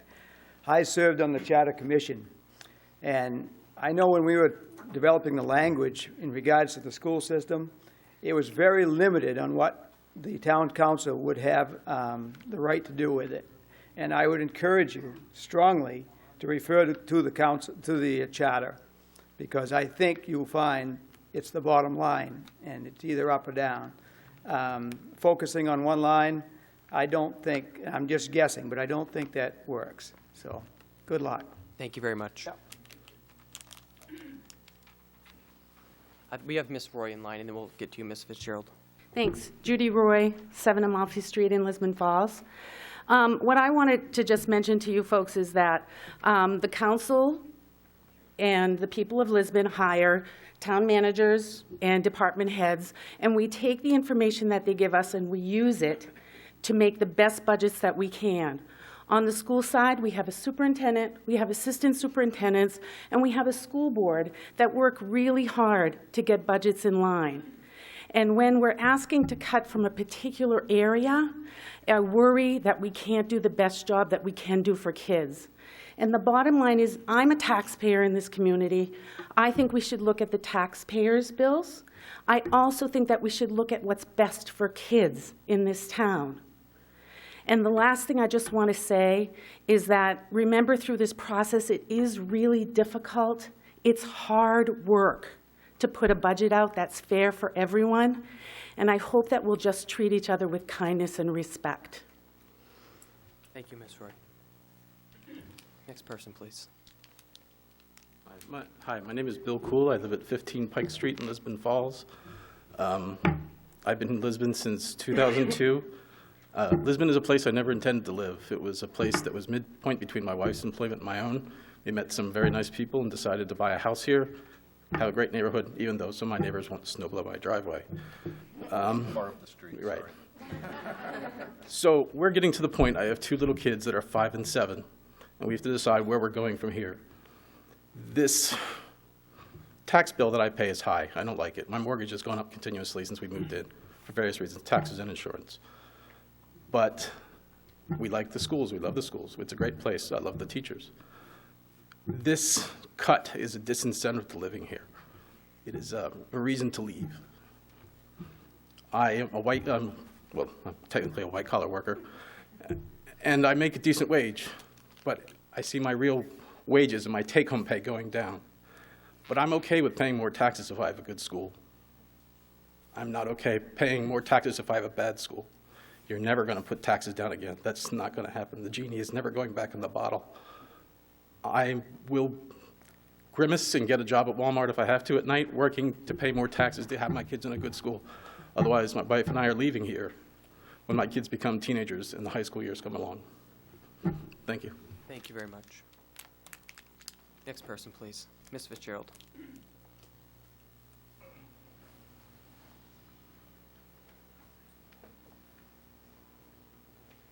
Ms. Fitzgerald, look at it this way. It's not just you and Larry with Dawn tonight. You'd be disappointed if I didn't speak up. I would. Dorothy Fitzgerald, 6 School Street, Lisbon Falls, Maine. Listening to Mr. Green's presentation, it appears that, unfortunately, so many things with the school department are dictated by the state. He has no choice. The school department has no choice in a lot of things, and the state is continually reducing the amount that they fund these programs. To hurt the school department, the development department has been working to attract businesses into town. And I've said this before, to attract businesses into town, you have to have a decent school department. You've got to have a decent school system. As this gentleman said, this is what attracted him to the town, because of our schools. Thank you. Thank you very much.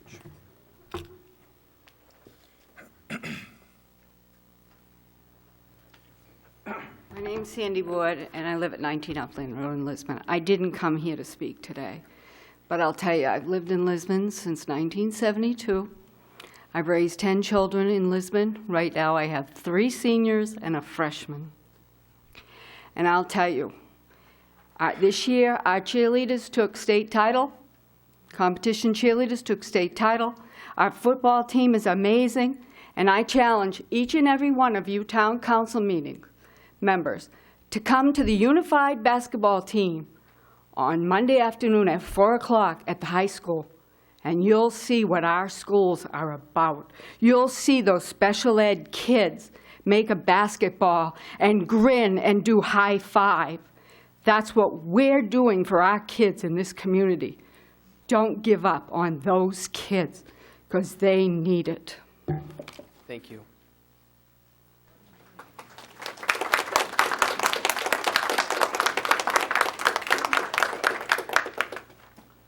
Hello, my name's Gina Mason. I live on Ridge Road in Lisbon Falls, and I am a member of the school board. I'd just like to say tonight that when I first came on the school board, my main concern was we as a town, as a school department, have sat at a C average in what our learning results are. And that concerns me because we've sat at that average for many, many years. We sit here, we talk about sports, which are very important to kids. Both of my children have worked in industries that include sports. My daughter actually owns a CrossFit gym in Portland. And I think the concern and the thing that we often forget is, what are we giving our money toward? Are we giving our money toward giving our kids a great sports program? Are we giving our money towards giving them a great art program? Partially, yes. But I think as citizens and as school board members and as council members, we need to look at the product that we're producing. Are we above average? No, we sit at average. As a school board member, that concerns me. I think the cut is large. I will admit that. But I think as a school, we need to look at what we have and what we're producing. Thank you. Thank you, Ms. Mason. Next person, please. Cassie Colby, 32 Moody Road, Lisbon. I have 6 children in this town. My husband is the only one who works, so I can go to school full time. So when we're talking about budgets here, you're preaching to the choir. I mean, he works at Dingley Press. We make very little money, but we still manage without any type of any type of help from anybody. You guys want to cut certain things that are going to affect every one of my children. I have children from every end of the spectrum. I have kids in special ed. I have kids that are supposed to be in gifted and talented. And when you guys are talking about looking for results, I can tell you that I have one child who was in special ed. And now that he is out, because of all the work that has been done with him, he is now functioning as the average child learning-wise. So when you guys want to sit there and say that we need to cut here, we need to cut here, we need to cut here, you need to think about where we rate as a school ranking. We do rank a C. But if we're going to cut, then we're going to end up being down here instead of up here. I don't see how cutting anything is going to even make anything better in any aspect. So really think about who you're hurting, because it is going to be the kids who are going to ultimately be the ones that pay. And people are going to leave this community. We moved here because of the school system. And if I have to pack up and move town, I will. And that's just going to be another taxpayer that you're going to lose. So really think about what you're doing first. And I know, Mr. Pesky, you and I have had a conversation about this last week. You really need to think about this. It's the children of this community are our future. Thank you. Next person, please. Mr. Fillmore. I haven't seen that sweatshirt for a while. Well, I didn't wear the green one, so we're okay. My name is Larry Fillmore. I live in Andrew Street in Lisbon. I've sat here and listened to the discussion. I listened to Rick Green. I listened to you people. I was here the night the directive was put into effect. And I can honestly say that the council is doing what is best for the community as far as attempting to reduce the excessive spending and the raising of taxes.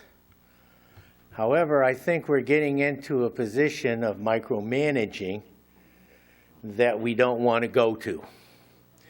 We have qualified people. Rick Green has done an excellent job in this community as far as budgeting and all this and that.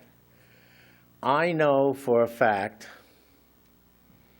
and I don't even have to look at a budget, to know that there's fat in every budget there was ever created. Cutting it is the most difficult part, because you have to find the areas that you can cut in without reducing services, without impacting, in this case, the kids or the educational level. And that's a challenge. But I do believe that Rick and his crew can come up with cuts. I'm not saying there ain't no way to cut it. I'm saying we got to cut. I'm saying you people are doing the right thing by trying to reduce our taxes, excuse me, to reduce our taxes, and I think you're doing a magnificent job, okay? I think we have a disconnect here on the language, whether it's line items or it's the bottom line, and I think that's where we get into this micromanaging, which it really isn't a good idea.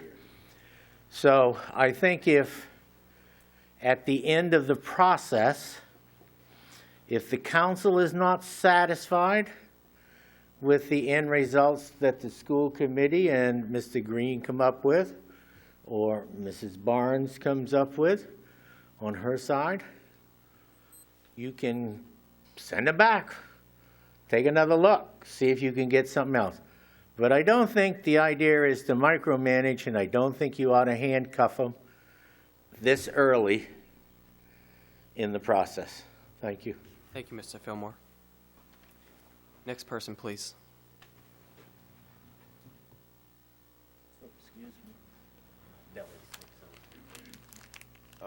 Name's Jake McDaniel. What was it again? Jake McDaniel. Thank you. I've got 2 children in this school district. Taking money from them, I got a son that has an IEP. By trying to line item something is not going to happen. Self-employed, I got a budget, just like the school district. But you cannot line item it. Go for the bottom number is all you worry about. You should worry about is the bottom line. Let him figure out where he can trim the fat, not you. There's some parents in here. Yeah, football. Between the IEP, football has helped my son tremendously. I've been a major contributor to the football. Got a couple parents in here who vouch for it. You won't believe how much this school and the sports that this town has helped my son. And you just don't cuff him. Let him figure it out. Like me telling you you got to cut your budget on your gas to get back and forth to work. I don't know what you spend. You want to trim your own budget? Trim it where you know. Don't handcuff the school. Thank you. Thank you very much.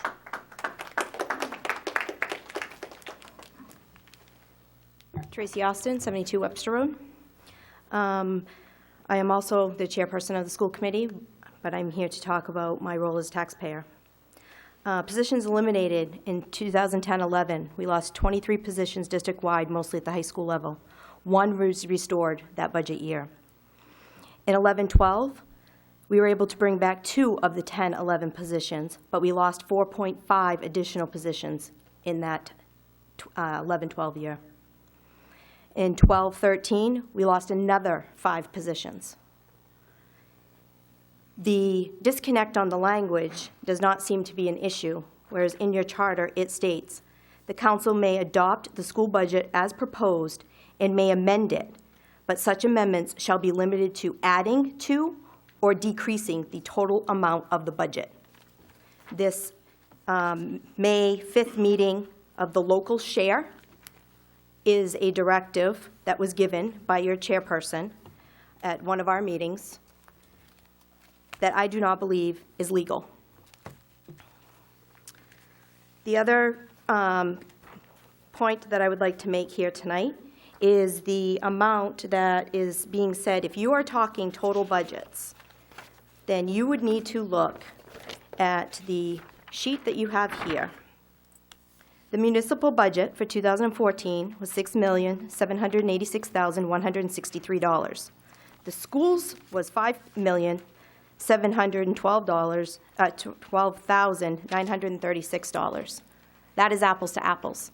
Otherwise, you need to also include all of your money for revenue, your TIF financing that the town pays and the tax bill, the county tax bill, that is paid by the town of Lisbon, which would bring you closer to the 14+ million that our budget was this current year.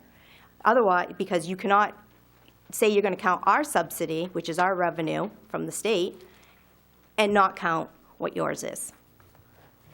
Thank you. Thank you very much. Next person, please.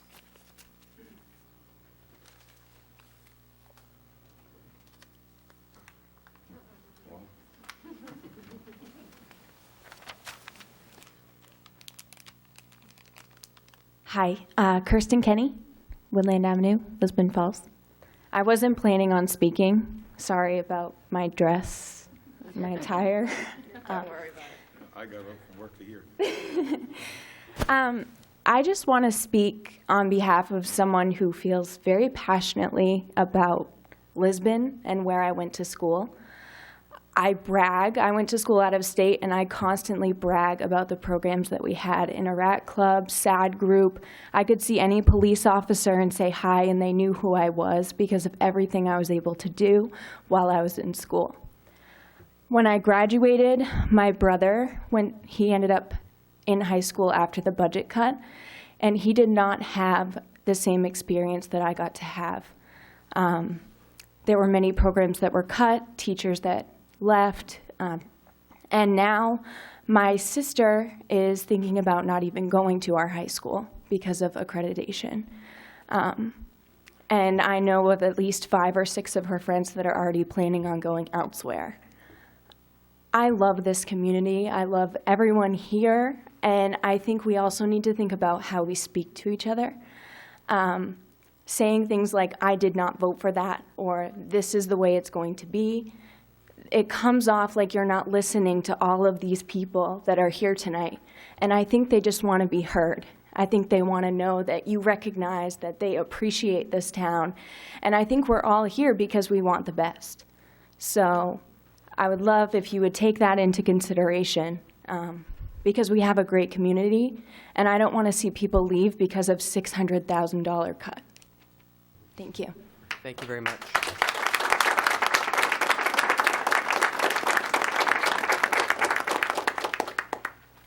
Next person, please.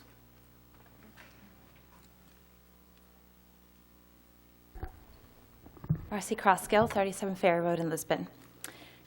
I am not going to, actually, I chose to speak towards the end to kind of see where everybody was going. We all kind of feel the same. So what I had typed up for tonight, I'm not really going to go over because it's been said. What I do want to say is something personal that I came across today. Being on the school committee last year and having to look at some places to cut, as we always do, the same places that we would look to cut this year. One, last year, I actually considered might be a cut that we would have to make, and so be it.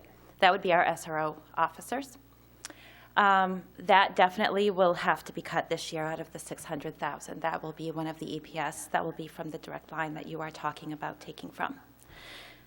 And I want to talk about that particularly because today I actually publicly apologized to Officer Picard today because I walked into that school volunteering in my daughter's classroom and literally walked through the door seeing administration, an ed tech, a teacher, and Officer Picard running around the school helping this particular teacher with a child with special needs.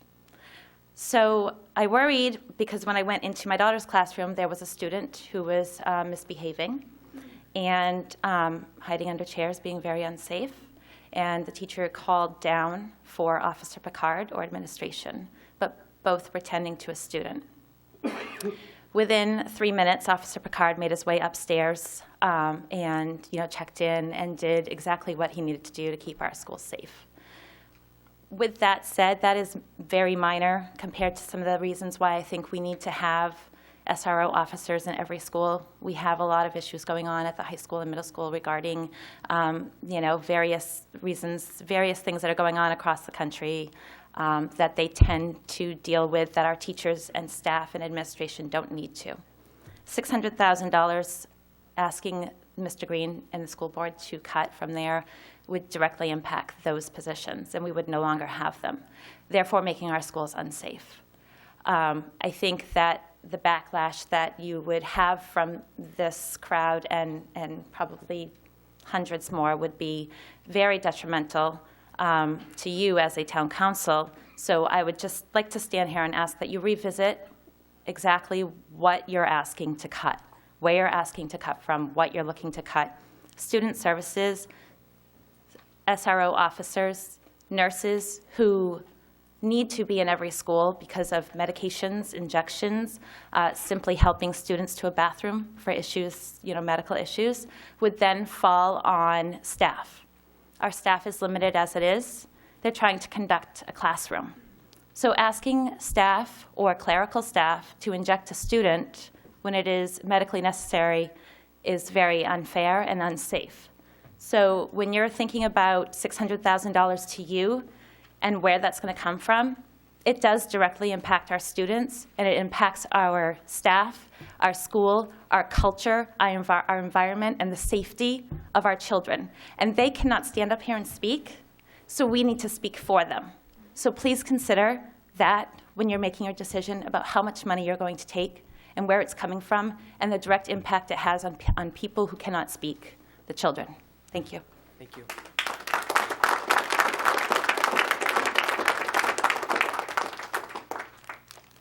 Is there anybody else that would like to address the council? Hi, I'm Hannah Stritch. I live at 8 Gartley Street, Lisbon. I'm a senior, and I'd like to say that I know a lot of students who have stayed in school because they have sports, because they have after-school art activities and drama club. A lot of people I've met at drama club have said they would not go to school if they didn't have to because of drama club. Taking this stuff away is going to it's going to impact these students. You're going to lose a lot of, students, and that's not okay. Think about them.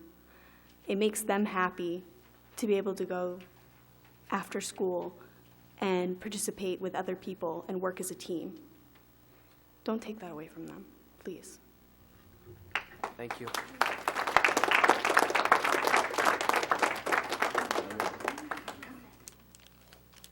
Mrs. Cody, I just want to make sure that we have got everybody that wants to address the council before I invite you to the podium. Is anybody else out there? You guys are all set? Is everybody all set in here? All right, Mr. Cody? Roger Cody, Lisbon Falls. One thing I'd like to clarify for some of the people that don't understand, I sat up there at one time, and I remember some of the older generation people really struggling hard to pay their taxes. And we talk about programs that we don't want to cut from our children. Well, it's not very much fun to take a home away from an old person either. So when we think about what we'd like to have for our school and for our municipalities, let's not forget that there are also the older group of people that are really in dire straits right now, trying to keep their home, heat their homes, and feed themselves. So we can look at our counselors and we can say that you want this and you want that, but they have got to represent them old people as well. So we've got to keep that in mind when we're making these decisions. Thank you. Thank you. Thank you. Hold on just 1 second. Is there anybody else that would like to address the council that has not already? Ms. Jurgen. Kathy Jurgen, Lisbon Falls. I'm going to talk as a parent. I am very proud that this school is a C school. I don't care about the grade. I don't care about the testing. You go to a private school, you're homeschooled, you're not held to that grade. I have 4 children that have gone through Lisbon School, 6, well, 4 of mine, and each of my children is individual. They cannot, 3 of them cannot take a test. So as far as Lisbon becoming an A student, or an A school, it won't, because my 3 children right there will bring it down to an F. But my kids are on National Honor Societies. They'll stay late after school, they'll work their butts off, and they'll get great grades, and they've gone on to go to college. The last one's going, because I will make him go. But I'm proud of them. They've become wonderful adults, and they've become wonderful adults through the Lisbon school system, the wonderful teachers they've had along the way, the caring people. I am a taxpayer. I am on a fixed income. I'm not elderly. I'm getting elderly. I have grandchildren coming next. But the school is the heart of Lisbon. There's not a lot of businesses that are staying here. I want to see the kids keep coming. I want to still live in town. I want my grandchildren to go to the schools in here. I would be the same type as the rest of the parents here. I would tell my children who have a home here in Lisbon now with 2 children coming up through the schools next year for LCS, I would tell them to move. Because right now this is a wonderful, wonderful town. But to take away $600,000 from different lines, there's no way. I can't even give him, being on the school board, I can't even give Mr. Green direction for that because it would affect all of them, all the children in one way or the other. So just to change, I can understand you wanting to lower taxes. I appreciate that as a taxpayer, but it just needs to come off a different way. And I would appreciate you changing your mind on that. Thank you. Is there anybody, hold on just 1 second. Is there anybody else? Natalie Thompson, 15 Highlands Road, Lisbon. I'm currently a junior, and I have to say personally, my freshman year, I don't think I would have stayed in school if it wasn't for the drama department and all these clubs like welcoming me into the school. I was really nervous, and I've been in the school system since I was in 1st grade, so it wasn't like I didn't have friends. I just,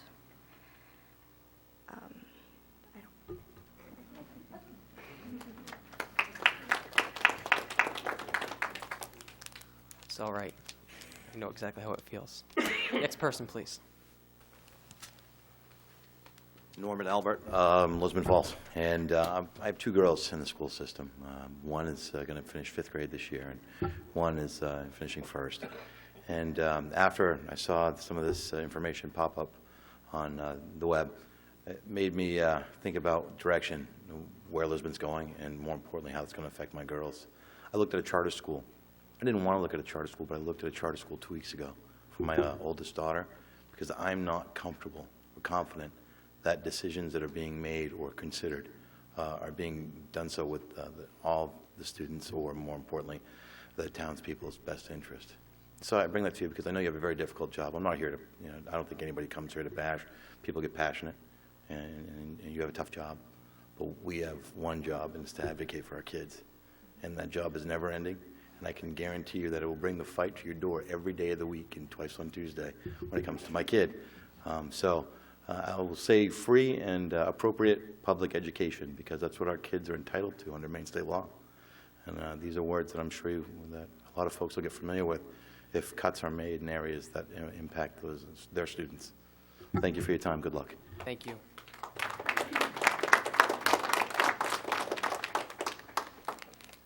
Is there anybody else that has not just, yep.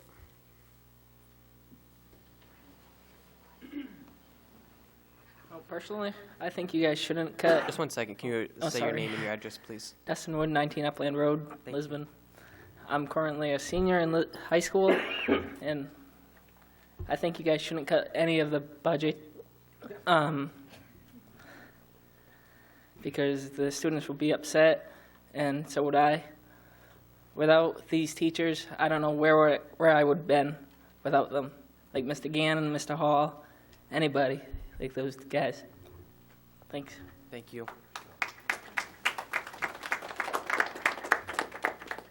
Just 1 second, Ms. Austin. Is there anybody else that would like to address the council that has not already? All set out there? Oh, hold on 1 second. All right, Ms. Austin. Tracy Austin, 72 Webster Road. I just want to leave with one final statement. We are Lisbon. I understand that there's value with interim town managers and current town managers of where they came from and what they did there. But let's not lose sight of who we are. What worked there might not work here. We are Lisbon, And many of us are very, very proud to have graduated, to come back, raise our family, and be immersed in our community. Our great community over the past year has had to overcome some serious, serious downfalls. We are Lisbon. We are not anybody else. We are Lisbon.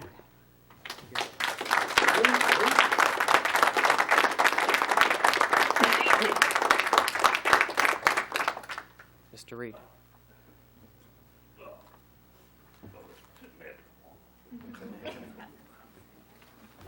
One other thing I wanted to bring up is that town councilors yourselves, when you're doing your town budget, you try to bring it in as flat as possible. You know that's not always possible that you can bring in a flat budget. Last year you went up $600 and some odd thousand. That's far from being a flat budget. But as far as budgets are concerned, in my case, I probably worked on more budgets than all of you people put together have. I spent 13 years on the advisory board in this town, 9 years on the school board, 7 years on the Androscoggin County Budget Committee. So I know budgets, and I know you can't bring them in flat all the time. And what Rick Green needs is just to bring in a budget as close to flat as he can. If you don't like it when he brings it to you in front of you, what the bottom line is, say, okay, we reject it, go back and see if you can come up with something better. But don't handcuff him to the thing and say, you gotta take it out of this line or you gotta take it out of that. Let him bring in a budget as flat as he can. And as you know, if you look back on your own conscience, you know that you can't have him brought in flat budgets on the council either. So, don't try to hang him. Thank you. Is there anybody else that would like to? We are getting close to 9:30. Ms. Fitzgerald?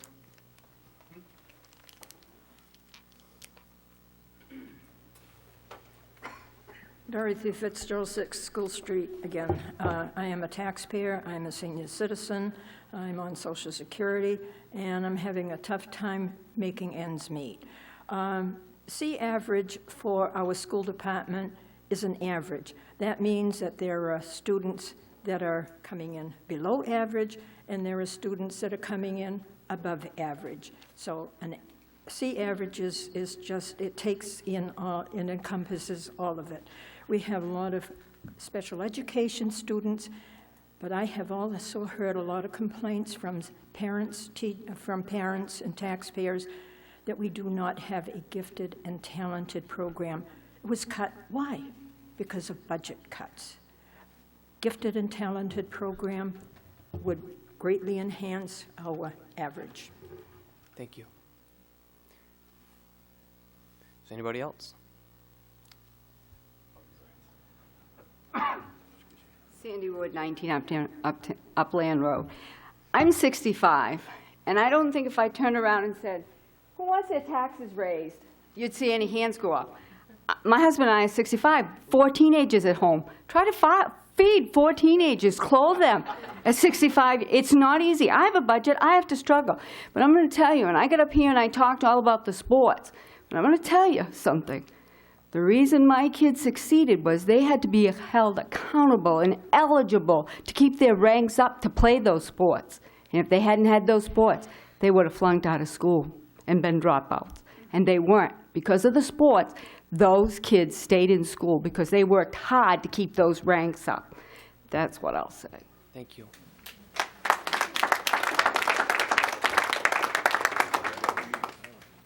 Mr. Karen. Hi, George Karen, 50 Main Street, Lisbon Falls. I just wanted to say, Mr. Pitsky, that during our last meeting at the school board, I think I might have been rude to you, and I want to apologize for that. Right? At your last school board meeting? Yeah. Oh. The one before, or whatever. But I was kind of rude to you, I think, and I'm sorry about that, man. That's okay. I appreciate the apology. Okay? Very good. Thank you. Is there anybody else? Ms. Crossgill, you had... Sure, why not? Marcy Crossgill, 37 Ferry Road. Just in response to Mr. Cody's discussion about raising taxes for elderly, et cetera. I just want to say that it does affect people who are not elderly as well. I can tell you that our school department is home to many of the homeless children that we actually have in our community. Many people here don't know this. We do have children living in cars. So when they come to our schools, or when our administrators go to get them, to bring them to school, they have warmth, they have shelter, they have safety, they have an education from our teachers, they have food in front of them. So raising taxes doesn't just affect the elderly, it is straight across the board. It's 18 years old up to, how old are you, Pete? Up to Pete. So, so I just think that it needs to be known that it is town-wide, the poverty in this town and our schools house a lot of, we're able to help on that matter. So please don't take away for our students. Thank you. Thank you. All right, I appreciate everybody's comment. At this time, I'm going to bring it back to the council. We can have council have a little more dialogue, and then we'll be moving on for the evening. Does the council have any response they would like to give to the audience? And I understand that those in the audience might not agree with what is said from a councilor, but we respected you, and I ask that you folks respect us with our response. I was very generous this evening to make sure everybody was in, and make sure people, even though they went over time, I wanted to make sure we heard what you had to say. So at this time, I'd like to open it up for the council. If you have any response that you would like to provide to the school board or superintendent, members of the town, or anything you might have to add. Is there anything? First thing I want to say is thank you, Roger and Larry, for understanding. It is a hard job up here to do what we have to do.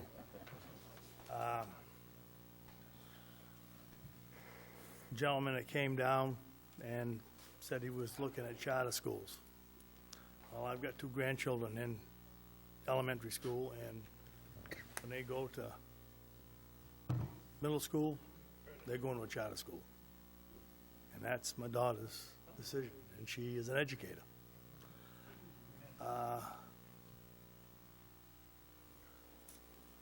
It is a hard situation. If I do vote to cut the budget by $600,000, it's not going to be up to me to find where it's cut. It's going to be up to the school board and Mr. Green. I have no intention of getting my fingers into that. I have my own responsibilities here at the town. But it's up to him, and it will be up to the school board to find where the cuts are made. And when it comes down to the final vote, it's going to have to be up to him and the school board to impress me. And that's what I've got to say on it. Okay. Anything else from this side of the council? All right. Anything from this side? Yeah. I would just like to say that we are listening, and we're not putting it aside and being bullheaded and not taking into consideration what you're saying. I understand it, but I wanted to make it clear that we are listening, and we're going to stick to what we believe. I'm going to stick to what I believe, and that's all. Thank you, everybody, for coming in and giving your input. I really appreciate it. Chris, you all set? Good. I'll piggyback on the rest of the council so far. First off, I want to congratulate the students that stood up and spoke. I know it's not easy. I know it's not easy to talk in front of a large crowd. I know it's not easy to be in a room with so much heat. I remember in 2009, I believe it was 2009, when I was in high school, when a cut was made, as Ms. Austin and Mr. Green already addressed. I was sitting in my advocacy class, and my advocacy teacher had to pull the shade because I kept looking outside to watch the kids on the side of the road protesting. So for those of you that might be questioning my position, I assure you that when I was in the school, I felt the cut. When I was in the school, I was updating the students on what was happening because I came to every single school board meeting, every single school board workshop, every single town council meeting, every single town council workshop, because I was interested in the vision and mission of Lisbon. I was also concerned on the future that we were going, and that's why I ran for council. So I want to assure you, the students, that I understand where you're coming from, and I understand it's a difficult task to stand in front of a large group, and I appreciate you coming in tonight.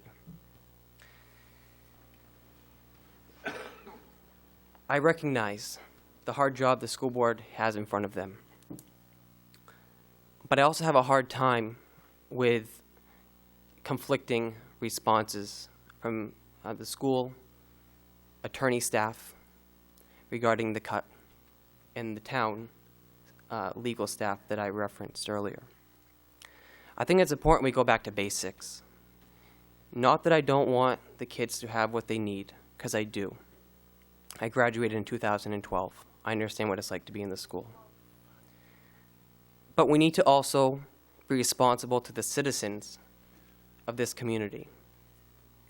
And that's a hard job to do. It's a hard job to please both sides of the aisle. At this point, I'm not going to change my mind on the directive to the school board. What I am going to do is I'm going to seek legal counsel tomorrow morning to make sure that he is 100% on what he had to say. And I believe he is, but I want to make sure. The council is going to be voting on May 5th, part of the budget schedule on the additional local funds. That was part of our budget schedule to ensure the school committee, the members of the community, and the administration knew the direction that the council was going, to ensure that they knew what to expect when they came in front of the council for a final approval for the budget.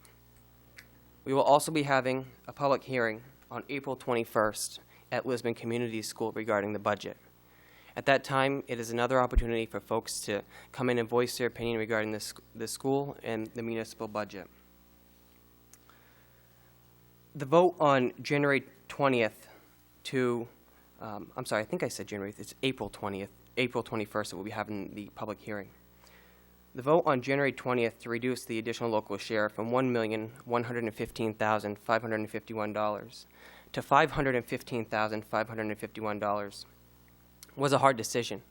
It was a hard decision to also give the town administration, Ms. Barnes, the directive to cut $300,000.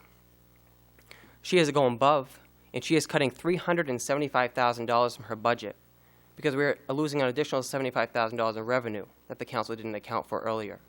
So she has a hard job ahead of her as well.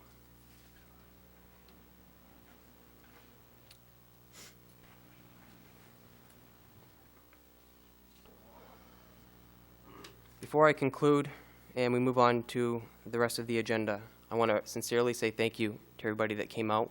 I want to sincerely thank those that have emailed me, those that have called me, and I've heard from.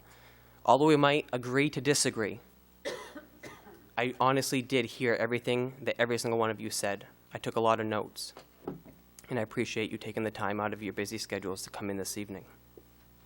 Does the council have any other discussion regarding the school budget before we move forward? All right. Next item, please. As under appointments, Order 2015-60 to appoint a finance director. At this time, I'd open the floor for a motion. Hold on, we'll just wait a second. If any of you guys want to leave, go ahead, and we'll just hold off on having discussion.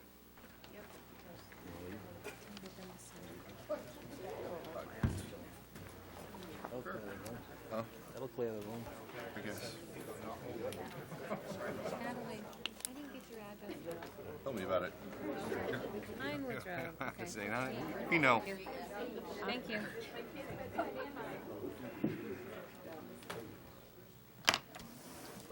Peanut butter M&Ms, they're delicious. Anybody? I know. I can't be good. I'm borderline diabetic. I love sugar. Take a whole bunch. I know so many Look guys at who Ray. love M&Ms. Take the bag and pour some in front of you. You can spell it. Oh, yeah. Good sharing.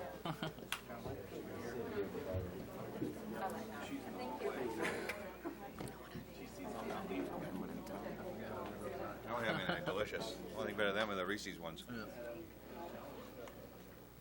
I gotta bring something to keep myself up. It's late. All right. We'll bring the meeting back to order. All right. We are currently at agenda item number 9, appointments, 2015-60, order to appoint a finance director. At this time, I'd open the floor for a motion. I'll make the motion to hire Edward Carras for a sum of $65,000. Okay.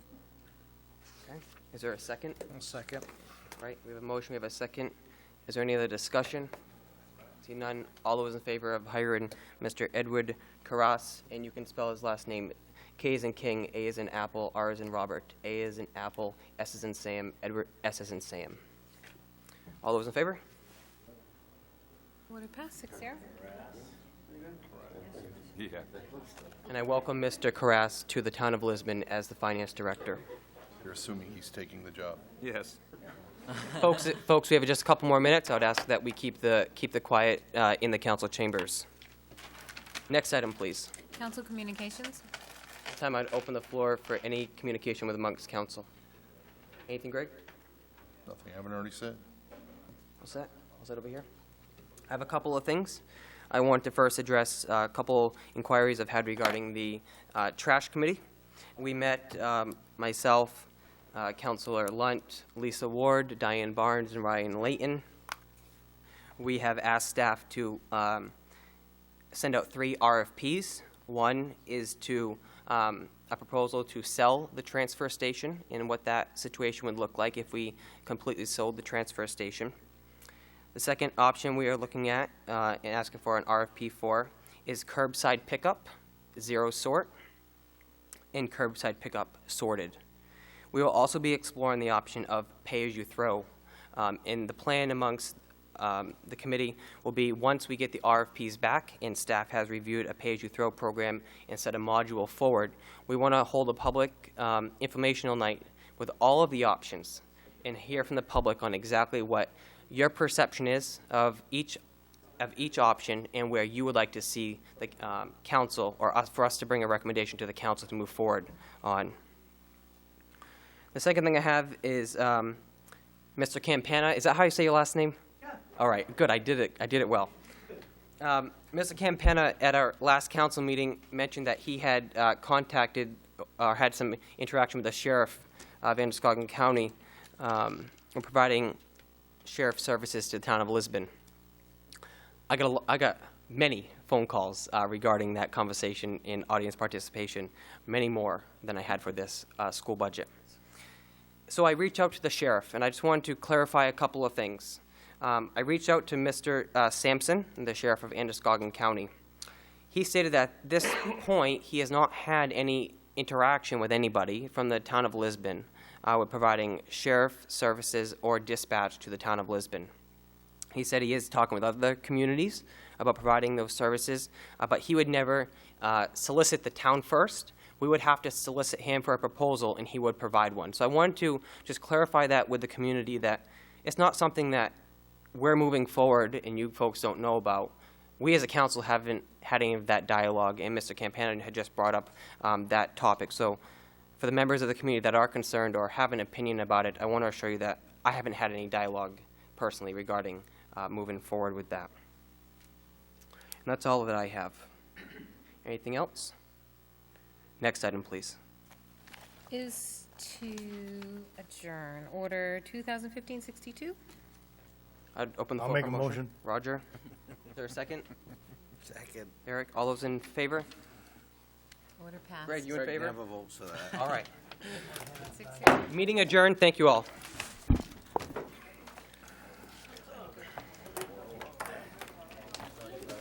We know I'll do them. I'm not afraid. Larry, you feeling all right?